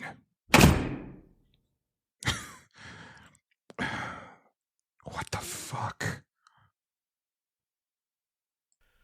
The stage select is made possible through the support and funding of viewers like you. Here are our wonderful patrons. Justin, you mind if we thank our patrons? Oh yeah, I guess we can do that. Yeah, why not? Okay. Hold on. Oh, I have the list. Good. I'm glad I do. Awesome. I'm glad that you have that up. Okay. You okay? It's just it's a lot of weird shit that happens around here sometimes. Yeah. Spence Sterling Yeah. kind of scares me, Justin. Well, you hired him. You brought him in. I did. This is your cross to bear, sir. I really should have consulted with you first. I mean, I just brought in the stoner guy who cleans everything. He's fun. He is. No, he's Yeah. a good guy. Good Yeah, guy. We need Yeah. more like him. I know. See? Yeah. Well, Anyway. we appreciate all of our lovely patrons. But every week we like to thank the executive producer tier. Got to shake it off. Shake it off. Show must You're go doing on. it. You're doing good. And this week we have Dennis Robertson. We have Game Johnson of Retrofits. We have Addy XD. We have Matt Jorgensen. We have Dr. Delicious. We have Bill Tucker of A Gamer Looks at 40. We have 60, wondering how memories are formed in the human brain. I got don't nothing. know. I don't No know. idea. I'm not a brain doctor. What am I supposed to do? We have Stephen Lobo. We have David Portnov. We have Big Baker. We have Eric Peacock of the Soundtracker podcast. We have Xavier Krager. We have Casey Curran. We have Philip P.K. Becker. We have Bookie. We have Xrian. And last but not least, we have Raymond Crumb. Congratulations. Shook it up a little this week. Feel proud Yeah, of it. you did. It wasn't in alphabetical order, so that works. Yeah. Or descending alphabetical order. Which Or is, descent, or either one. You know Yeah. what? Either one. Yeah. Try to mix it up sometimes. Let That's different good. people be first and last, you know. It's got to be a randomizer for this sort of thing. I was thinking about that. I need Yeah, to find right? something. There has to be something. I think I did find something back when we were doing the Great Game giveaway on Nerds Without Pants that I used one time because I fucked up and didn't actually like write down the names for the Mega Buster of Destiny, and I had to scramble. Yeah, I think I remember that now that you mention it. Yeah. I played one other thing, which actually just shadow dropped this week, which I want to talk about. I didn't play it much, but I just think it's really cool. Okay. Which is apparently QuakeCon was this week. I had no idea. I never know when QuakeCon is. I don't either. Evo was last weekend, and then QuakeCon was apparently during the week, which is weird. Yeah, I think it is during. I don't know. Yeah, that's more of like a old E3 type of thing. Yeah, having your thing during the week instead of like on over the weekend. But anyway, I don't know. They announced and released a prettied up new collection of Heretic and Hexen. Right. Which I had never actually played either of. Nor have I. Well, I take that back. I think I played a few minutes of Heretic on my friend Marcelo's laptop at school, Fun. which, and I think I quickly dismissed it as what it was, which was medieval Doom. It's literally like, it feels like a Doom mod, Right. Okay. just with like new art and stuff like that. Right. And then Hexen, they did more stuff to that. Like it's more, it has more of its own identity with like character classes and stuff like that. Are they the same like lineage? Like, is like one a sequel to the other, or? Yeah, Hexen is the sequel. Okay. All right. Got it. But I think Hexen is to Heretic what Quake is to Doom. Okay. Yeah. You know what I mean? Yes. And I do like that. There's a lot of options in these games. This was put out by Night Dive Studios, who've been doing like a lot of really great work with remaking and remastering old PC stuff. So their bigger remakes are stuff like they just recently did, not Star Command. What's the big with Shodan, the predecessor to BioForge or BioShock.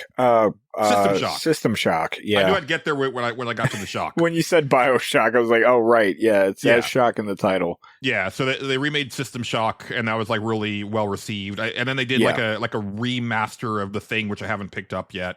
But earlier, I want to say it was this year. It was this year. They did that shadow drop of Doom 1 and 2, where it was like, if you owned, the old Dooms, you just automatically got this upgrade with like a bunch of new bells and whistles and also like brand new content. And they did the same thing here. Like each of the 2 games in the collection has a new episode built for this release. Right. And I'm just really impressed with what they're doing. Like I think it's really cool. And like I said, it's got a lot of like ways to tweak it. I appreciated that, because of Heretic coming out when it did. You have and I don't know if the original Heretic was this way or not, but I turned it off because I wanted it to feel more pure, which is that you can aim up and down with like the stick, but I just turned that off so it plays like Doom, like old school Doom. Right. Because my thing for years was first person shooters lost the plot when you had to aim. Right. There's something very special about being able to hit an imp that was like 20 feet, like on a platform 20 feet above you with a shotgun. Right. I just like that's just a great feeling. And yeah, I played the first 2 levels, probably about half an hour total or so of Heretic. I didn't touch Hexen. Sure. And it's really cool. I think I appreciate it more now than I would have back then, because now it doesn't feel like just a clone of Doom. It feels like, oh man, I miss this type of first person shooter. Yeah. And they don't make a lot of these anymore. And the level design is really cool. It is funny also that it is so much of a Doom-like that the progression of the weapons is almost identical. And so I got the equivalent of the shotgun, and I was like, yeah, sure as shooting, this thing seems like the best weapon in the game. That's usually how it goes, yeah. This time it's a crossbow, but like I like it because you can actually see the spread of the shot. Oh, that's cool. Yeah. Yeah. So obviously it's going to do more damage up close, and then it spreads out as you you get further away. Yeah, but really, a lot more intricate level design from the jump than Doom. It's kind of like you're starting at like the last episode of Doom 1. Okay. At the beginning of this, where it's like all like even by the second level, it's like things are wrapping around on themselves, and cool. You're finding hidden passages, and also it. I think I honestly I might have mentioned this when I was talking about the Doom 1 and 2 thing.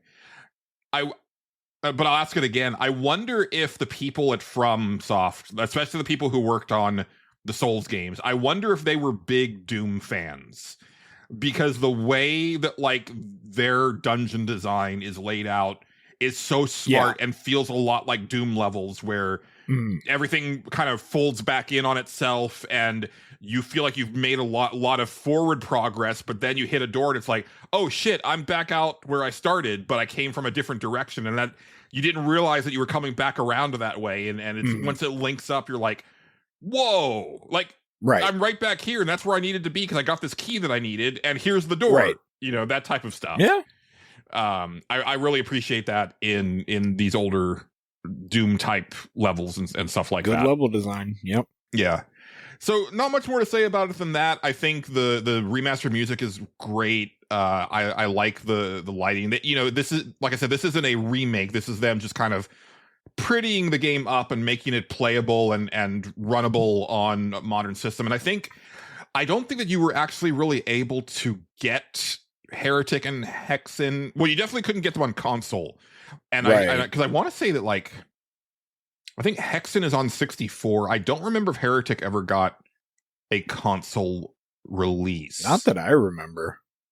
Because I feel that I would have touched it if it had. Yeah. Ooh, I have no idea. Yeah, I know that if you own these on PC, it was the same thing where you just got like the upgrade, like you just have it. But I really like what Night Dive is doing, and I kind of hope that they end up working on some of the RPGs of the time, because that's like I'm so like, I don't know shit about PC gaming pretty much at all, especially like when I say PC gaming, I mean like when it used to be like PC was this like other universe way over here, and we had our consoles, right? And because that used to be like that's like the origin of the PC Master Race thing. Oh yeah, was that, you know, PC gamers had kind of like their nose in the air because their games were so much more complex than console stuff. And, you know, so like stuff like Baldur's Gate and Neverwinter Nights, like that all passed me by, and, you know, I've never touched them. But I did play, I think I looked it up actually not that long ago. It was Might and Magic.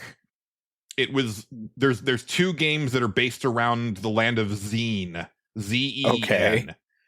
And I liked what I played of it, but I didn't know what I was doing because I never played a game that intricate before. Because it's the type of game where it's like, you've got to put your party together. You've got to like select classes. You've got to equip them. There's like a hunger factor to it, right? You got to plan for your adventure and stuff like that. Yeah. So I didn't know what the hell I was doing as a teenager. Oh yeah. But I would be down to try that today. Yeah. That was how those were designed. A lot of them, at least in my memory, like they were built to where you were going to fuck it up for a while, and then eventually through, you know, sheer force of will, you would figure it out. Yeah. And yeah, you just gave it up. But 9 times out of 10, you bought that game, you were going to figure it out. So yeah. Right. Yeah. But yeah, check it out. It's on Game Pass if you have Game Pass, you know, console or PC. But if not, I'm sure it's probably not all that expensive. I think it's $15 if I remember looking at it. Yeah. Yeah. Let's see. Definitely worth checking out, because you might be like me where you played a shit ton of Doom and then just ignored these games because it felt like just more Doom, but you know. Yep. $14.99 on Steam. Very nice. Yep. I don't want to get on my soapbox again about people complaining about how expensive video games are, because, you know, they've never been cheaper, even with price increases. Yeah, it depends on what you're looking for, you know. But yeah, absolutely. You can find something that you'll like in almost any price range, really. Yeah. Although I do think it is beyond just like I can't believe that the fucking Nintendo Switch 1 increased in price this week. That is fucking bananas. The Switch 1 did. That's wild. And all the accessories. Yo, dude, an OLED Switch 1 now costs $400, Justin. So for $50 more, you can just buy a fucking Switch 2. Wow. That's pretty crazy. Yeah. And I'm like, at that point, either eat the, you know, just eat the tariff costs or whatever. So or just pack it in, like just start to taper down. Yeah, you know, just sell through what you've got left and just call it a day and say like we're on the Switch 2 now. Like, yep, that's it. That's all there is. Yeah.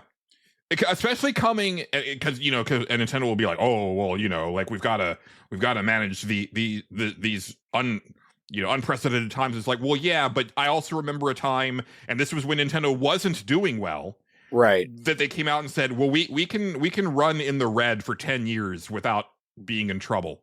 Right. And that was before the success of the Wii and the Switch. The Wii and the Switch, yeah. So I think they're probably I think they can handle it. I think they can take the hit. I think they'll be okay. Yeah, Yeah. I mean, at this point, yeah, I would just stop production on them and sell what you have, and then I'm sure there's move on. plenty in the channel. Like, if somebody is still on the fence about buying a Switch, it going up $50 is not going to change their mind. No, they're probably going to be like, oh, actually, why don't I just go to the next one? Unless that's their strategy to be That like, might please be. stop buying this. Please stop buying it. So we'll just make it expensive so the people trying to buy it. Yeah. We're going to make our money off these morons basically that are trying to buy this, I guess. I don't know. Fuck if I know. That's wild though. Yeah.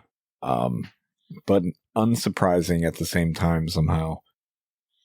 I'm also surprised Nintendo. that apparently the Switch 2 it's broken records even in Nintendo, and I'm like, that to me is strange because, again, everybody was complaining about the price, and you also hear that like people are hurting right now because everything else is expensive, so I just expected it to just sit, especially with it only having like one launch game that was like an exclusive. It's almost like Video I don't games know, are the kind Switch- of recession proof. Yeah, the Switch was so popular that people couldn't wait for the next one, and then they're like, well, it doesn't even matter if it's not great right now because it's going to be. And also, I can eyes. actually play the games that I've already bought, and they don't run like shit. Right? Yeah, I get it. You know, why not? But yeah. Anyway, that's Nintendo. That's Nintendo. That's Yeah. your Nintendo Minute, y'all. I know.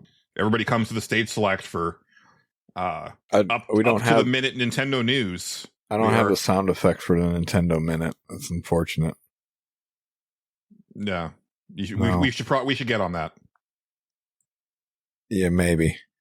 I'll think about it. Justin's gazing longingly at the board. Like, Yeah, there's I'm like, I don't know what I'd put for that. But So long, Gay Bowser. yeah, Yeah, as I said earlier, I spent the day. Well, not the whole day. We were going to spend the day in the movie theater, me and friend of the show, John Gholson, but we ended up only seeing 2 movies in the theater, and then we went back to his place and watched something just at his place. okay. And then we ended up watching SummerSlam, which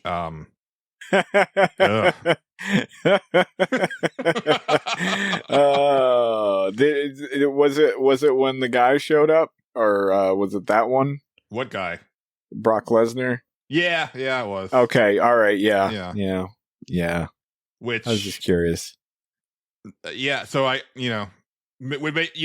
was starting to feel better about the WWE, and then it was like, no, okay.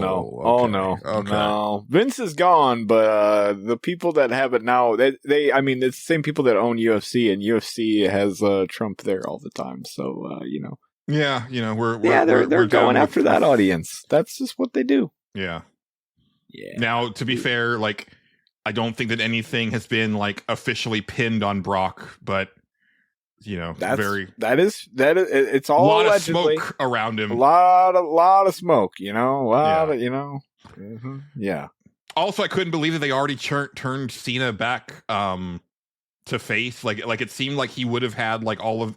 I would think as a performer, he would have had like a lot of like things in mind for the inevitable heel turn, and it seems like they ran out of gas. Is he already a face, or is it just? No, he's a face. Is he? Okay, Yeah. I believe you. The match with him and Cody for the title was like face versus face. Oh, okay. Come out, give each other a hug, shake hands.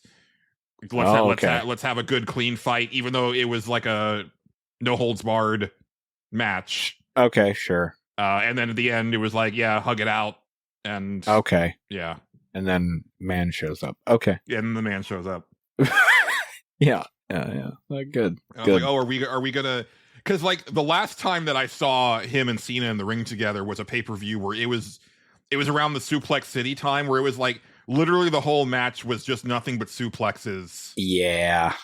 And then Oh, was that like the one where he just beats Cena like up the entire time, like it's just dominating. yeah, I don't think he like even that's got what his they were 5 moves going of for. Doom off. Like, Yeah, it was like a really like it was meant to be that. It was like, oh my god, we've never seen Cena get beat up this badly. yeah, but it was boring as shit. It was. That was what I was gonna say. It was like, yeah, they did that. They were going for an angle with it, but like, yeah, it was just boring. Yeah. So, yeah. The only way that would work is if we had never seen Brock Lesnar before. Right. Yes, that would work. Yeah, Yeah. but no, it's not gonna work. But anyway, the first movie that we went to go see at my request was The Naked Gun, the new. So it is not a remake or a reboot as you might think. It is a sequel. It takes place after all the Naked Gun movies and Police Squad because like they acknowledge Frank Drebin. Okay, that's cool. Liam Neeson is playing Frank Drebin Jr. Everybody is like the son of the characters from I kind of the like original. that. That's neat. Honestly, and my friend Blissy, she was spot on about this. They should have named it The Naked Gun Jr. That would have been good. Yeah. And you know, I was worried. Okay, actually, let me ask you, Justin, because I can see a scenario where these type of movies are like your kryptonite and you can't fucking stand them. But have you ever seen like Airplane or they got some good bits in them, those ones. Yeah, they're not terrible. They're not my favorite thing ever, but there's some good bits in there. For sure. Yeah. Because there was an art to the parody movie, right, that got completely eradicated. And I never remember their names, but the brothers that ended up taking over like Scary Movie from the Wayans, and then also made the like trash like disaster movie and superhero movie and or Meet the Spartans or whatever. Yeah, that for a long time just became what parody was, and those movies are literally what most people who make fun of Family Guy's cutaways think they are. Family Guy is actually pretty smart about the way that they do their stuff and their references and stuff like that, but like those parody movies are literally just, hey, mention the thing, that's the joke. Right. You know, show this person dressed up as this character that you know, right, that's the bit. Yes, please laugh. But like I said, there used to be an art to this, and I was for sure, dude. I was so worried going into this movie because I liked what I'd seen of the trailers, but I was like, the trailers looked fun, yeah. But at the same time, I was like, this could be total dog shit, man. I don't know. Yeah, and I am pleased to say, it's like they never missed a beat. It's like they did Naked Gun 33 1/3, which was the last film. Yeah, and then this came out. Yeah. Nice. Good. It is so fast. It is so fun. It is so fucking dumb. Yeah. But also very clever. And it's one of those things I told John, like afterwards, I was like, I need to watch it again because I can't really pick out like any specific joke or anything because it was coming so fast and so furious and so nonstop. Right. I mean, I think the thing there's a really great part where someone is spying on Frank Drebin and Pamela Anderson's character in his apartment with heat vision goggles. Okay. And so every time that he looks in from his perspective, they're doing like just like some nasty sexual shit. But then they cut to the inside of the apartment and it's like, you know, she's cleaning like his oven out and then like it always looks like she's like going down on him, or there's a part with like his dog where it looks like they're having like just disgusting three-way with the dog. But it's really good shit. That's like the one thing that can really like pull out of it to like talk about, but it's fantastic. And I'm a big fan of Liam Neeson when he does comedy, and he's perfect here. Good.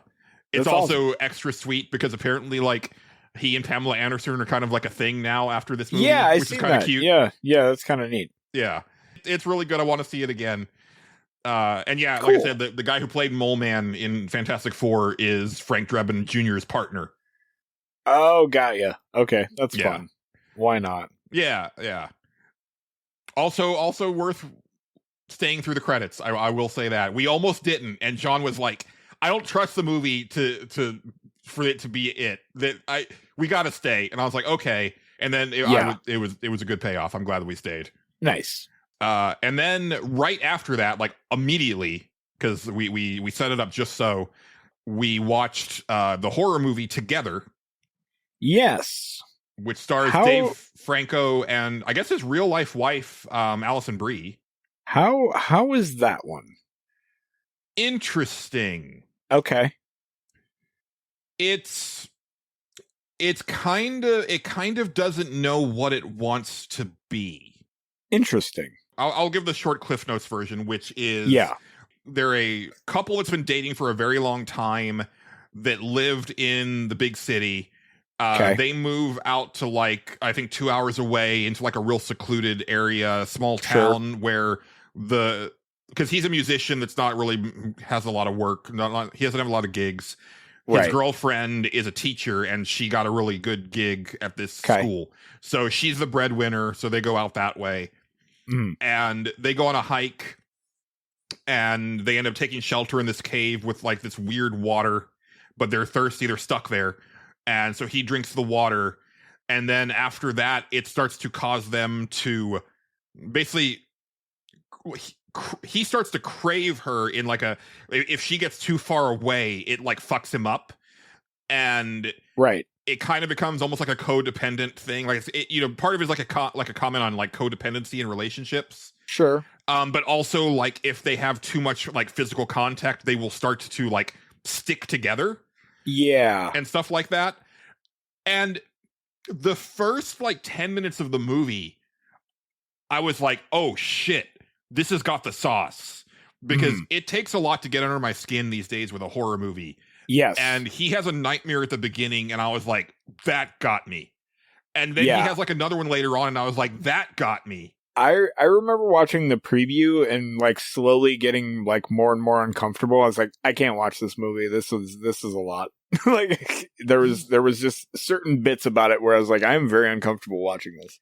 Yeah, and then there's parts where like it feels like it kind of starts to lose the plot quite literally, where it's like it doesn't really know where it wants to go, where it's like you're wondering what's going on, and then there's parts where it's kind of like I don't know if it was supposed to be funny, Justin, but there was a part that made me laugh out loud where they're getting stuck together. And he had been because like he had like this really bad reaction to when she leaves, like she like drives away. Okay. And he has this whole weird episode, and he goes to a doctor, and the doctor prescribes him some muscle relaxers. And so there's a part where it's like kind of like one of the climactic bits where they're starting to like fuse, right? Right. Sure. And he's like, dresser, and she's like, what? He's like, muscle relaxers. And dude, I don't know if it was supposed to be as funny as I found it, but I found it fucking funny, dude. And like that's the thing, is like I don't know really what the movie intends. Okay. And it's kind of a little all over the place. The pacing is weird. Like me and John both kind of felt the same way. We were like, I don't dislike it. I actually like it. Yeah. But I don't really know what to think about it other than that. Interesting. Yeah.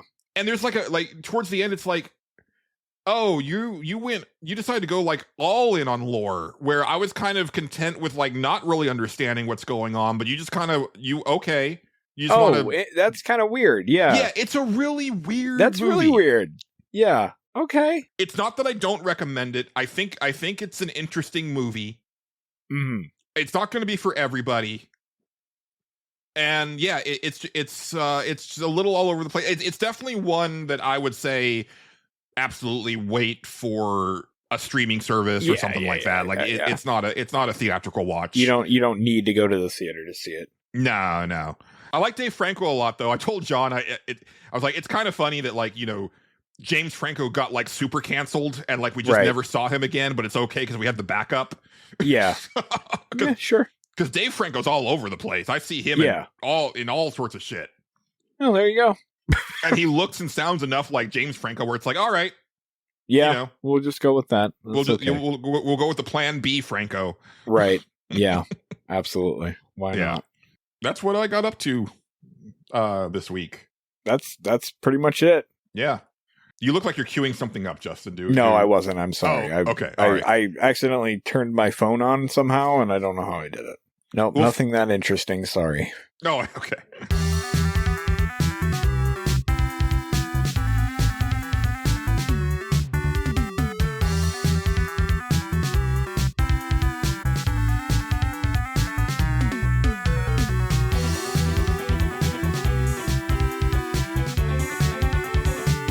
Well, before we get out of here, we do have some comments, questions, concerns. We actually got like quite a few after the last episode, so Might as well do it.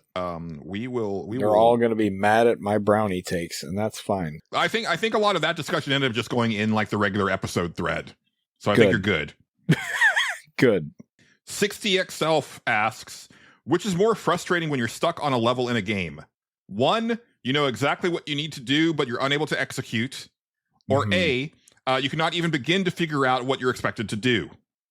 I appreciate that 60 always also does the thing that I do with lists.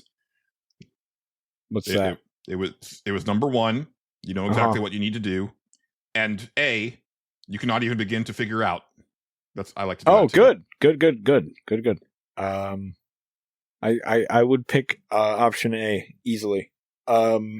As in real, as also in real life, thing like I get really upset when I am lost. Like in real life, if I'm driving somewhere and I'm like, and I suddenly miss a turn or like don't quite know where I'm at, I start to get slowly frustrated by it. I get that way in video games when I start to feel that way too. Like I'm like, where am I supposed to go and what do you want me to do? I have no idea. Like, and I just start wandering. Yeah. And then I slowly get more and more mad about it. It's why I stay away from a lot of like exploration type games, because I know the whole point is like, well, you're supposed to get lost. And I'm like, but I fucking hate that. I just want to know where to go. Yeah, this actually just got real in a way that I didn't intend it to be for me, because I was like, oh, yeah, actually it is the same for me, because that's literally how I feel at work every day these days, which is I can't even I don't even know how to ask the questions that I need to ask, because I don't understand enough to be able to ask them like intelligently.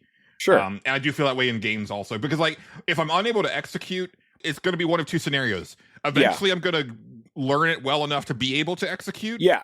Or it's just like, okay, this is beyond my ability, and therefore the game is over. I can't do it, and that's the game for me. Right. Yeah. There's a piece in that to some degree, right? Like there's like, either I'm gonna feel really good when I finally pull this off the one time, or this is it, or I'm done. Like, or I'm just gonna be like, okay, I'm good. But like if I'm wandering lost, then I feel like I'm like, well, eventually I'll find where I'm gonna go, but I'm really slowly getting pissed off as I'm doing it. So yeah. Good question though. Yeah, good question. Absolutely.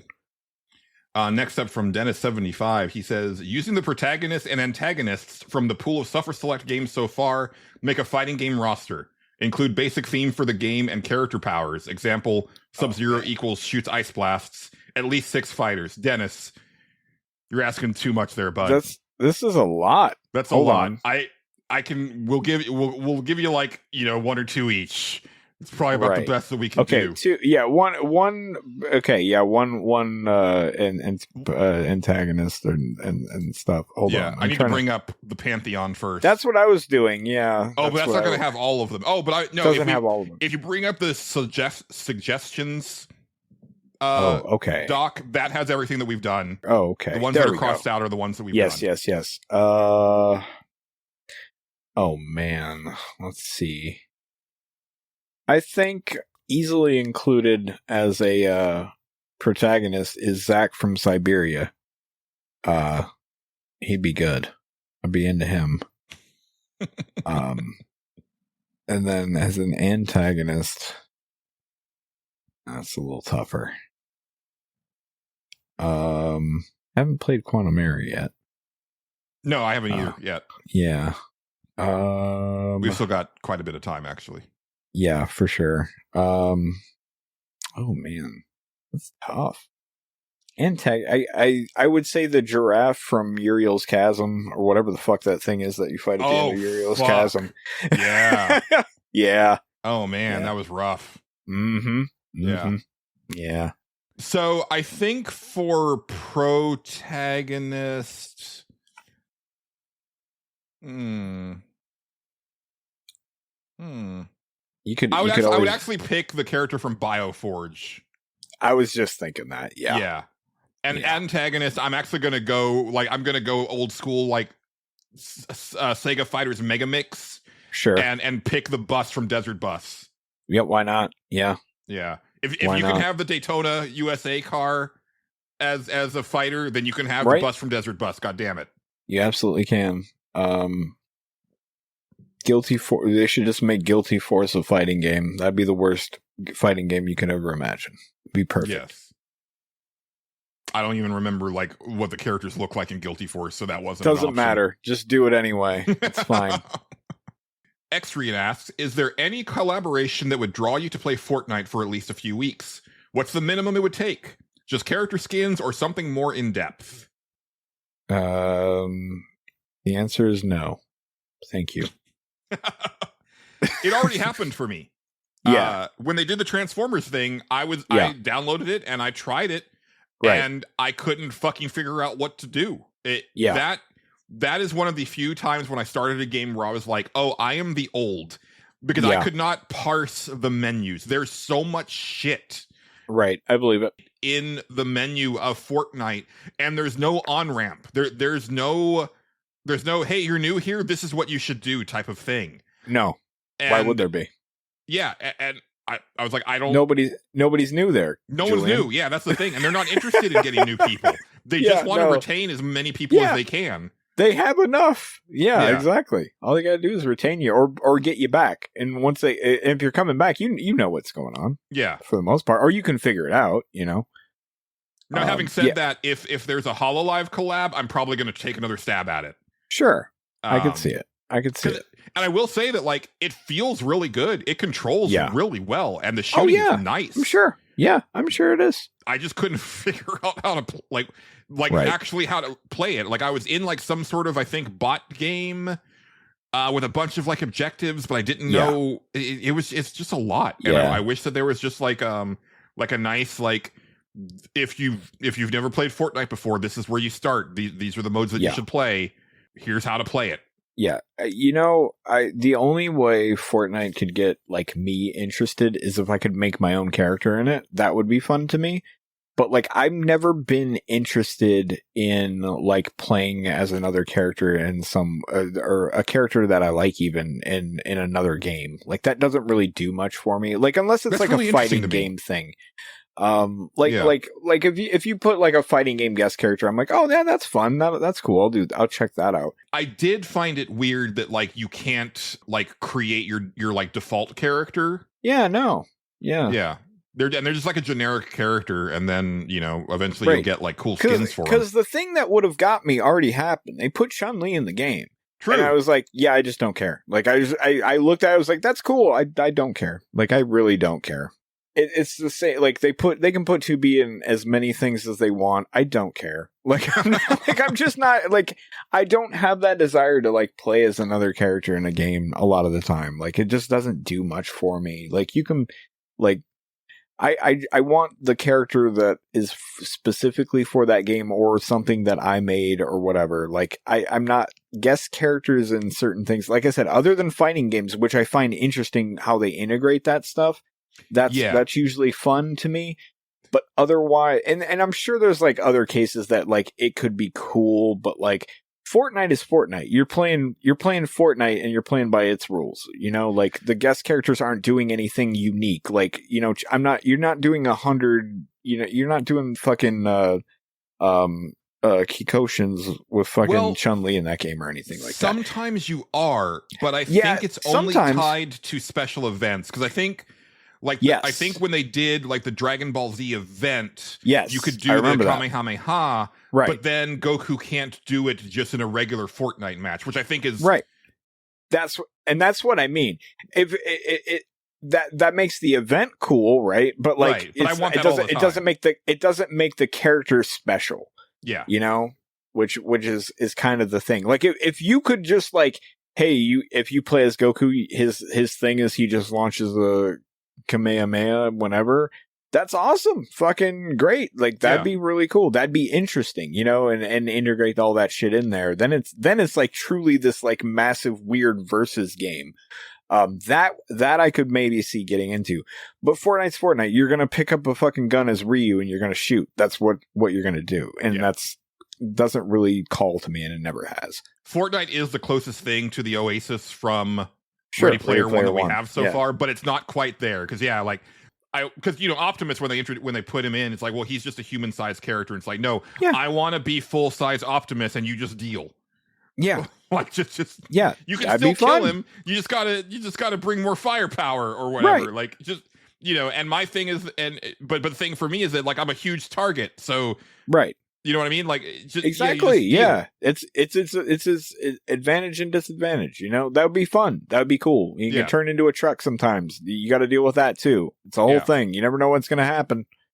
Ooh, and then other like players can like hop in. You can transport them. That'd be fun. Yeah.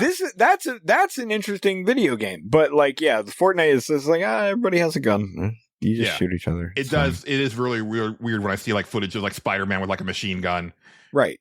There's a great comedy factor to that to me. Don't get me wrong, but I just have no interest in playing it. So yeah. Xavier Krager asks, what Final Fantasy game would you want that is set in a world we already know, but is not a prequel or reboot of some kind? I want a prequel to Final Fantasy X that features Auron, Braska, and Jecht, but plays like Stranger of Paradise. Wait. I thought he said it couldn't be a prequel. Like a prequel or a sequel to like a previous Final Fantasy world. Or set in the world of it? Yeah. Okay. I guess you could just use the setting for like some other thing. Okay. Sure. Just one of the... What setting do you want more stuff from? Is what he's asking. Yeah. Right. Like they already did it with... actually... No, never mind. I know what I want. Sure. I want a single player sequel to Final Fantasy XI that is just the world of Final Fantasy XI, but with a new story but those characters, those races, those areas, but obviously prettied up for a modern console. Sure. Vanadil. I want to go back to Vanadil. So bad. They've run 7 into the ground, so no to that. And I've heard that the Final Fantasy IV, the after years is atrocious, so that I don't want to... Yeah, I've definitely heard the same thing. Let's see, what else? What does that leave it? They really never touched 6, like the world of 6 that much. And that's one that I would like to see what happens, because how much magic, if any, survived, right? Because that you don't really know, because Terra's alive, so... Well, no, actually, I take it back. Magic is supposed to be gone. So it would be interesting to see, like, the fallout of that. Right. That would be interesting. That might be cool. I mean, you could also do... There's a lot of time spots where you could put a different story in there and make it interesting or something like that. I don't know. It's a kind of a cool world. You could try to make sense of 8 and do something with that too. That might be interesting to go back to. Yeah, but I think I'd make something in the world of 6. I'm not sure exactly what it would be, but something with 6. Maybe you could even go back like before the game starts and do like a prequel type thing with like the Espers and stuff like that. Mm-hmm. That might be kind of neat too. It would be cool to have an Esper as a character, right? Like, that would actually might be really neat. Maybe you play as Madawin, like that. That could be kind of cool. That'd be cool. That'd be kind of neat. Yeah. Okay. Big Baker asked, "What is y'all's must-have if going to a Ren fair? Have you ever been to a Ren fair, Justin? No. Have you ever been to a fair? Yeah, been to a fair before. Okay. What's your go-to fair food? Fair food? Yeah. I was just talking about this with somebody, actually. Oh, you've got it. Okay, you've got a thing. No, I don't. Quite the opposite, in fact. So our fair is, as the week we're recording this, is this week. The week it's happening. It's too hot. We're not going to go. It's miserable. And also there's nothing there. It's just like you're going to pay whatever, like $10 or whatever to get in this place, go eat food and then fucking leave, or look at fucking horses or whatever the hell you do it up there. You go for the food. Just I know. Up. But there's also a demolition derby. But I don't want to sit in 90-degree heat and watch it. That sounds miserable. But cars going crunch. Yeah. but then Have they you fling considered mud cars around. going crunch, Justin? But they fling the mud around. It's a whole thing. Then you get dirt on you. It sucks. I hate it. And it's hot. And then you're gonna smell like a horse later. It sucks. Terrible. But no, fair food. I was just talking about this with somebody where I don't think, honest to God, because the most common one people always say is like, oh, I gotta go and get my elephant ear or my funnel cake or whatever the hell it was. Mm-hmm. That's the one I always hear. I've never personally given a shit about funnel cakes. I just don't really see the appeal of them. So I don't honestly know when it comes to fair food what I really look for. Probably just some kind of good French fries somewhere. Like, but I don't know. I'm not really the most picky on this sort of thing. Or a corn dog. I guess a corn dog. Fuck it. That's a really lame answer, but it's true. No, but you know, like a good ass fair corn dog hits different than just like frozen corn dog or a corn dog from a food court. Yeah, and I haven't been in a long time. When I was going, I was a kid. So as a grown ass man, I haven't been there in a while, so I don't know what they have these days. I was really kind of curious to find out. Corn dog. That might be interesting. Because they look so good. Yeah, that might be interesting. Yeah. But then again, I live in Ohio, so well, that's shit. It's like little Texas, so you know, what are you gonna do? There's apparently a dumpling place that's like, I saw it like on Uber Eats and I was like, okay, that's way too far. Like I have a feeling that if I try to order that, it's gonna get canceled. But I was like, but it's not too far for me. And I might have to like hit that up some weekend because it's like, you know, dumplings, dude. Like, yeah, you know, Chinese dumplings. Is it Uncle Roger's soup dumplings? No. I don't know. Yeah.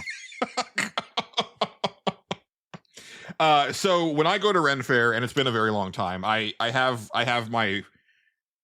to hit my certain things. So breakfast, I have to have a Scotch egg. Fucking love a Scotch egg. Lunch, I'm super basic. I've got to get a turkey leg. Sure. And then afternoon snack, the Texas State Ren Fair is the only place that I've seen this, but they have fried alligator. Okay. Yeah. Fucking love fried alligator, dude. It is like this amazing fusion of chicken and fish. Right. Like that's what it tastes like. Right. It's like if you take a Long John Silver's plate of brown and just fuse it together. Yeah. Dear fucking God, good. now I know why I've never been to a Ren Fair. The only one they have in Ohio is like 3 hours from me. I'm not doing that. What are you? That's where Texas State Ren Fair is. It's 3 hours from me. People are out of your mind. What are you, nuts? Dude, it is a lot of fun. I think you it's a bunch of people in costumes and talking funny. I don't know if I can deal with that, Julian.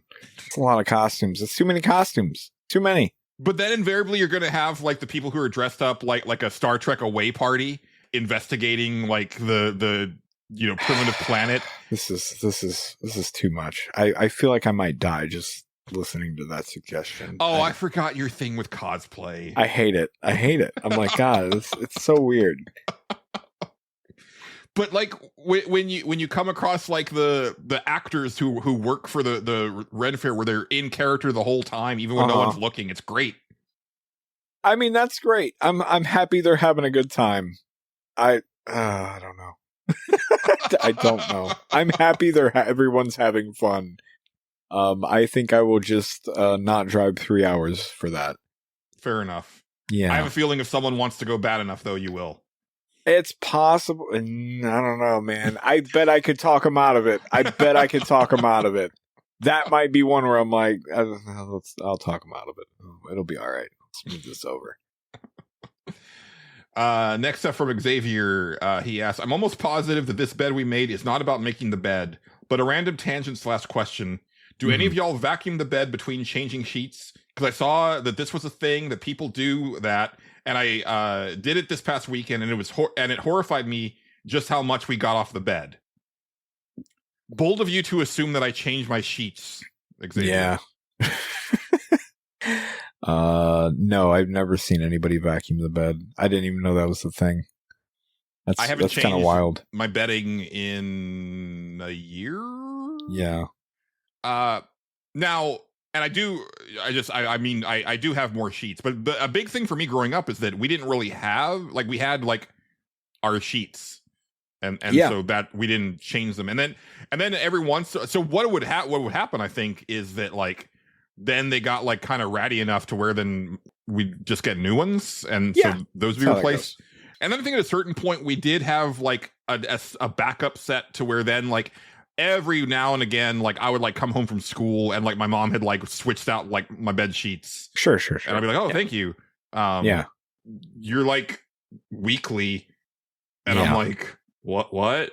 Yeah. Like, Some people do that. Yeah. yeah. I just accept the fact that I'm constantly, I'm the cat fur and dander is just in everything. Yeah, probably. Yeah. What are you gonna do? But yeah, no, I've never heard of the vacuuming thing though. That's Me either. interesting. Yeah. I feel that like that, like my vacuum would do more harm than good. I guess Yeah. I guess it's got the nozzle. I could Yeah, do it the nozzle depends. thing. I wouldn't want to put like the actual like vacuum.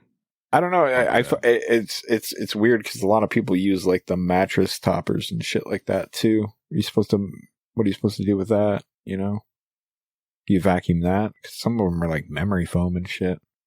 Very Oh. comfortable. No, I'm imagining just the sheet because like that's the actual. Oh, you just vacuum? They vacuum the sheet, or Well, I no, thought I mean the sheet on top of the bed. Like, I'm assuming. you vacuum that? They're vacuuming that. I thought he meant like you're taking it off and then vacuuming the mattress itself. Right? That's what I thought he was saying. Oh no, you're right. He did say the bed Okay. between changing sheets. Between changing sheets, yeah. So that's my question. Okay. Is like, well, what if you Yeah, have a you're mattress right. topper? Yeah, like, I what do don't you know. do with that? I was thinking about actually doing it like on the bedding itself. Like, Also, for those of you out there, if you haven't tried a mattress topper, you should try that. It's pretty good. Some pretty good. You know, find the one that's right for you. Pretty good. I was realizing that like it's about time for me to replace my mattress because they say that like, you know, you should replace it like every 8 years or so because of this and that. And I was like, but I only sleep on about a quarter of my bed. So I think I'm good for a long time because I can just like I just need to like flip the mattress around some more. Mattress topper. Yeah. Change your life, Julian. I thought I already had the name of the episode locked in, but you're making me question myself now. Well, that's what I do. We'll take this last one, and then that'll leave us a handful for next week. 60 asks, is there something you have a deep knowledge on that would surprise someone? That would surprise us? Oh, probably not. Trying to think. What do I have a deep knowledge of? What that would surprise people? Yeah, that's the Like thing. it Like would- the surprise part, I don't like. You know, it's like y'all know I know a lot about video games, Yeah, and that's kind of where I spec all of my points. right. Oh man, I used to know a lot about photography and photographers. Sure, I've never forgotten a knew lot any- of that stuff. didn't know anything about that. Oh man, I don't know. You know a lot about wrestling, but again, I don't think that would surprise anybody. Yeah, that doesn't surprise. That's what I mean. The surprise parts was hard, right? Yeah. Oh man.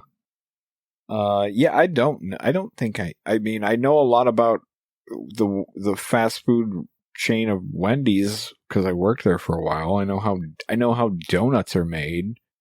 I can tell you about places I've worked. I can tell you how to make a tail light. I know a lot about that, sadly. Fuck, man. We are not learned. learned individuals. No, not really. Like, I don't know how to fix a car. I don't know anything about that. Mm-mm. I'm good at mowing lawns sometimes, surprisingly, but I don't know a lot about it. Like, I don't know the science behind it. I don't know what you'd want from me there. You just made Mike Fallick's eye twitch so hard. Yeah, well, you know, it's Sorry, you have to mow it because the city will become upset, Julian. I don't know if you knew that. No, I know. Yeah, I know. It's a whole thing. Sucks. Yeah. I just, the only reason I got good at it was because I would get really high before I used to mow, and then I would become like some sort of weird fucking perfectionist on it. Like I was like, I'm gonna try to make this shit look like it's fucking Yankee Stadium out here. I'm gonna fucking do the lines. I'm gonna get it fucking all right. I would line up, like we have a driveway in the middle of our shit. I would line up the lines, and then like I learned how to like shut the the blades off and fucking go across my driveway, turn them back on so everything would line up correctly because I was very stoned. Mm-hmm. I feel like that would impair that procedure, but no, what do I know? You're so in. Like I don't know how to explain it. You're just dialed in at that point. You're like, I'm doing this for a couple hours. Let's go. Let's fucking do this. Locked in, as the kids say. Yeah, exactly. No, I don't think I have a good amount of knowledge about something that would surprise people. Unfortunately, I'm very boring. So yeah. And I'm dumb. I'm sure there's going to be something that I get off of this podcast and think of and go, right, I randomly know about that, but I can't think of it right now. So yeah. Oh, Sorry. I don't know if this quite answers the question, but I did, like, I think no less than 3 reports on Ben Franklin in school, and it might have actually been 4. Sure. So I know, like, well, I knew a lot about Ben Franklin at a time. Yeah. I don't know why I kept doing reports about him. I think it's because I was lazy as shit. Yeah. Why Like, this teacher hasn't heard this. They haven't heard it before. Just do it again. Yeah, play the hits. Fuck it. And it's not that I repurpose the same writing or anything like that. It's just I was like, let's do some more research about Ben Franklin and just add on to what I already did. Yeah, why not?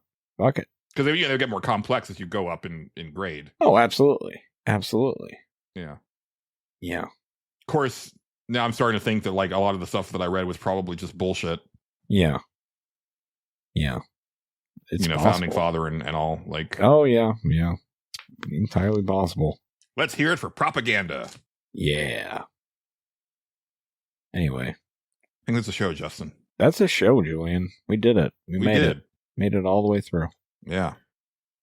Talked about. A lot of people didn't think we would, but we did. Yeah. Talked about Nacho Fries and we did. Order of eating meals. Yeah. A lot of food talk, but sometimes you gotta talk about, stuff like cleaning Ronald McDonald. Who does it? No one knows. Mattress toppers. Yeah, mattress toppers. We hit it all. We give you the hits. Like we give the people what they want, Justin. That's apparently what we do. Yeah. Yeah, we'll go ahead and start getting out of here. Sure. How do I do this? Yeah. Special or not special thanks. Thanks as always to the wonderful Megan McDuffie for our theme song and interstitial tracks. Yes. Thanks to friend of the show, John Gholson, for our for being our announcer and providing us with our logo and artwork. He's actually coming by this weekend to provide some new voiceover, so that's going to be exciting. That's cool. Good. Yeah. Look forward to new intro. We're breaking the bit. We're breaking kayfabe now. Like, yeah, don't do that. Yeah. Fuck. What else? You can do it. No, I've been Julian Titus. He's been Justin Dan. We've been the Stage Select. Signing off. It's Spence's fault. He fucked everything up. God damn it. Uh-huh.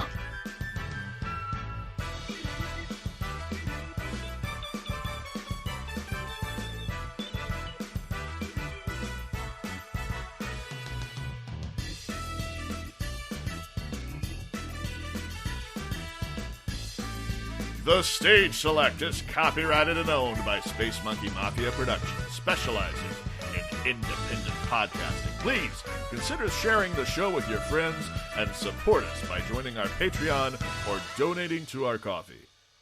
Thank you, and good night. All right. Well, I guess I'm here. That doesn't really mean anything. Oh, boy. Oh, boy. I tell you what. I've been trying to think of something to talk about while Julian's away. But I really got nothing. Let's see. Oh, man. What could we talk about? Oh, it's a lot. It's a lot. I'm tired. You can talk about that. What's there to really talk about now? Being tired sucks. We've all been there. We've all been there. Yeah. This isn't interesting. This isn't interesting. Oh boy. Oh jeez. Oh, I'm blowing it. Oh, nobody's gonna want to listen to this. Why wouldn't they? That's terrible. Oh. Yeah. Let's see. I grilled bratwurst over the weekend. Came out okay. I had to boil it first because it doesn't really grill all that great. I mean, it does, but I'm grilling on one of those like fancy fucking Blackstone grills. And like, they're really nice, but like, they cook too fast sometimes, even when you turn it down. It's like cooking on a big cast iron skillet. You know, it turns out fine, but you know, sometimes it grills too quick. You gotta put the avocado oil on it and pray for the best, really. It's the most millennial way of cooking that I can think of. You know? Avocado oil on everything. It's a good oil, you know? You haven't grilled with it yet. Or, you know, try it out. It's pretty good. It's a high heat oil, you know? Can't go wrong there. But yeah, expand on Nacho Fries. Nacho Fries are good. I never had them before. They were pretty good. What else did I get at Taco Bell? I got tacos, which is what it's famous for, according to the sign. Why is it named Taco Bell? Why did they name it Taco? I mean, the old ones, it made sense, right? Now it's just kind of a building. The old ones it almost looked like a church for tacos, and they had the bell. I don't even think they really had a bell. Did they have a bell? I don't know. I don't remember now. I'm not going to look it up either. Why would I do that? I feel like they look like a church for tacos, though. They were fancy buildings. All the buildings back in the 90s were good-looking buildings, like Pizza Hut. I mean, there's Pizza Hut. Pizza Hut had a vibe. Pizza Hut, was a thing. You can tell when a store was a Pizza Hut. You just knew. It's like, that was a Pizza Hut.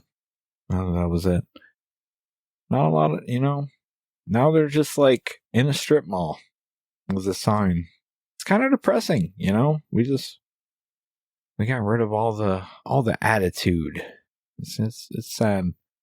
McDonald's used to have all the fun little themes for kids things. They had they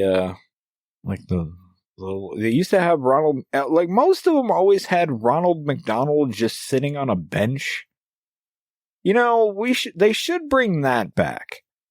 And with the way people like to take selfies now, why aren't we doing that? Why don't we have Ronald McDonald on a bench? Probably because nobody wants to clean Ronald, really. I wonder what that was like, back in the 90s when, because obviously you can't let Ronald get dusty, so what do you do to clean him? Do you have to clean him by hand? Or do you just spray him with a hose? Because I imagine spraying him with a hose and it's going to leave behind the little water drops Because water, not always good. You gotta do something to make the drops, not there.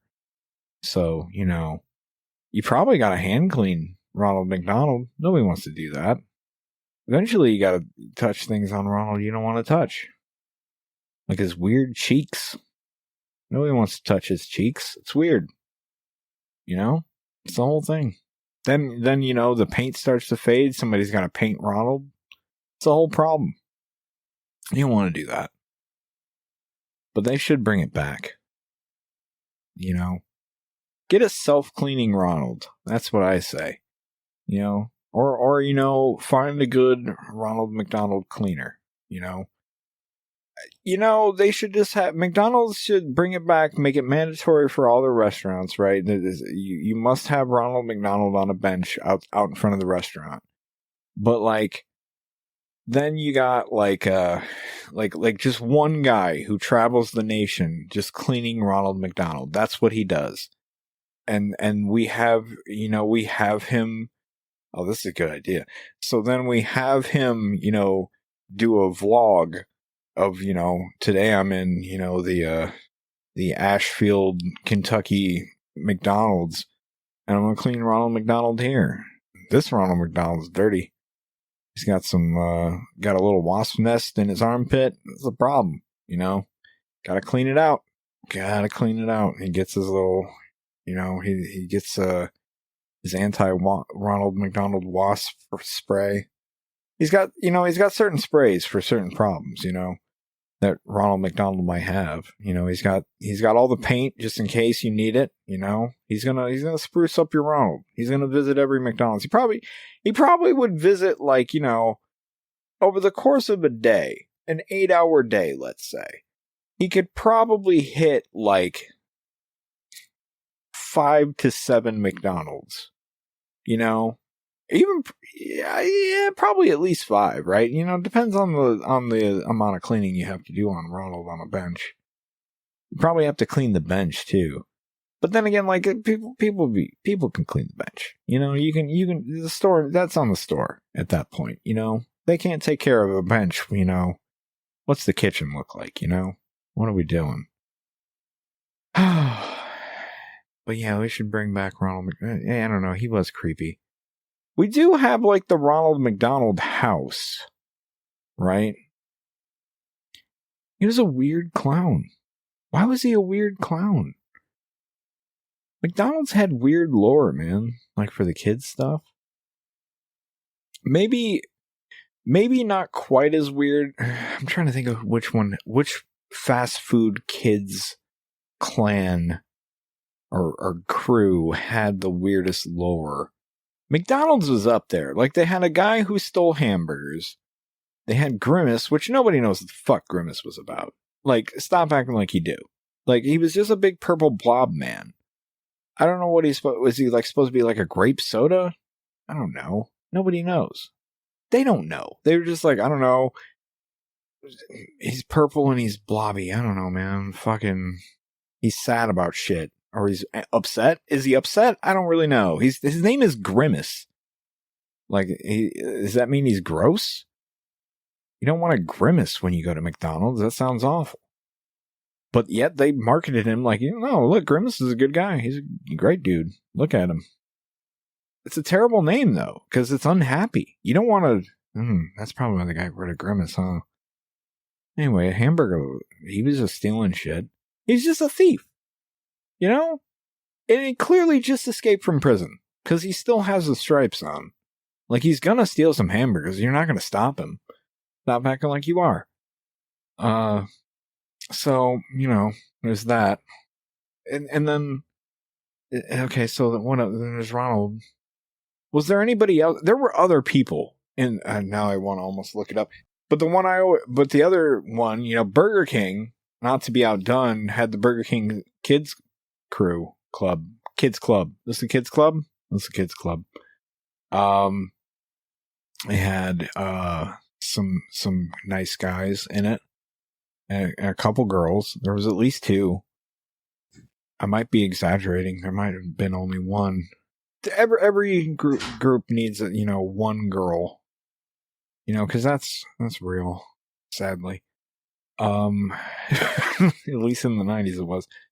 The Power Rangers. The Power Rangers progressive, they had two, the Mighty Morphin ones, and then they cut it down to one, which was kind of sad, but what are you gonna do? I digress. But the Burger King Kids Club had a guy in a wheelchair, and he was named Wheels. Seems a little ableist, What are you gonna do though? Julian, were you a member of the Burger King Kids Club? No, Oh, you're missing out. probably. Yeah. They're too woke. Well, yeah, that's fair. They were. All sorts of fucking diversity and equity and inclusion. And I was just saying they had a kid in a wheelchair whose name was Wheels. And I don't know if that was appropriate or not, but, he was doing it okay. He was doing fine. At least they had a kid in a wheelchair, not to leave anybody out. Fuck, man. The Trump administration is fucking up my entire agency because of that executive order getting rid of DEI language. Mm-hmm. Because diversity, equity, and inclusion are kind of baked into everything that we do. Yeah. Yeah, I believe that, yeah. Like, without even, like, using those terms, it's just literally what we do. Uh-huh. That sounds good. I'm a little worried. Yeah, that's fun. That's real good. We're in a good spot, Oh, we're in the best timeline. It's so good. It's really good. Everything's awesome. Yeah. No, it's good. I was what other okay, so you weren't here, but I'll fill you in. I'll spoil some things. What was the other, like, so there was Ronald McDonald, right? He was there, he was a clown. There was Grimace, there was the Hamburglar, but there were others. What were Mayor the McCheese. others? Mayor McCheese, right. He was a burger. There was I don't remember her name, but there was a girl. It was the bird. Right. With she was like a pilot or something. She had goggles. That sounds familiar. And then there was there was the police officer who I think was a quarter pounder with cheese. Right. So I think Mayor McCheese was the Big Mac. Right. I mean, that would make sense. Yeah, he was the big cheese. But I don't remember what the officer's name was. Right. I don't either. Fucking Man, there's a lot of fucking lore in the McDonald's world. Yeah. Did they bring back Grimace? Because I know they they brought had the him Grimace back shake for, and they killed him that off. Grimace shake. Yeah. I was talking about that. Grimace was weird because I don't know what he was supposed to represent ever. Like, he's just a purple blob man. Yeah. Yeah. And his name was Grimace. Like, was he a bad guy? I think so. I believe in the early days he was. Like, I think it was like Grimace and the Hamburglar were like the bad guys. Right. That would make sense. Because you don't want to... if you name a character Grimace, it's a terrible name. Like, you don't want to grimace when you eat food or eat McDonald's, right? You want to avoid that. That's a bad thing. And I want to say that, like, his early design, he had a Grimace face. Where now, and then eventually they were like, no, he's fine, he's good. Yeah. Don't worry about it. His name's Grimace, though. No. He's a good guy. You don't know. He had a change of heart. Yeah. He stopped doing all the coke that he was doing in the 70s. It's fine. Don't worry about it. He's good now. Is he? Yeah, probably. Okay. Good to know. Yeah. He's probably fine. I'm actually, this part will actually be outtake, like, after, because I have to continue for the actual bit that I had running.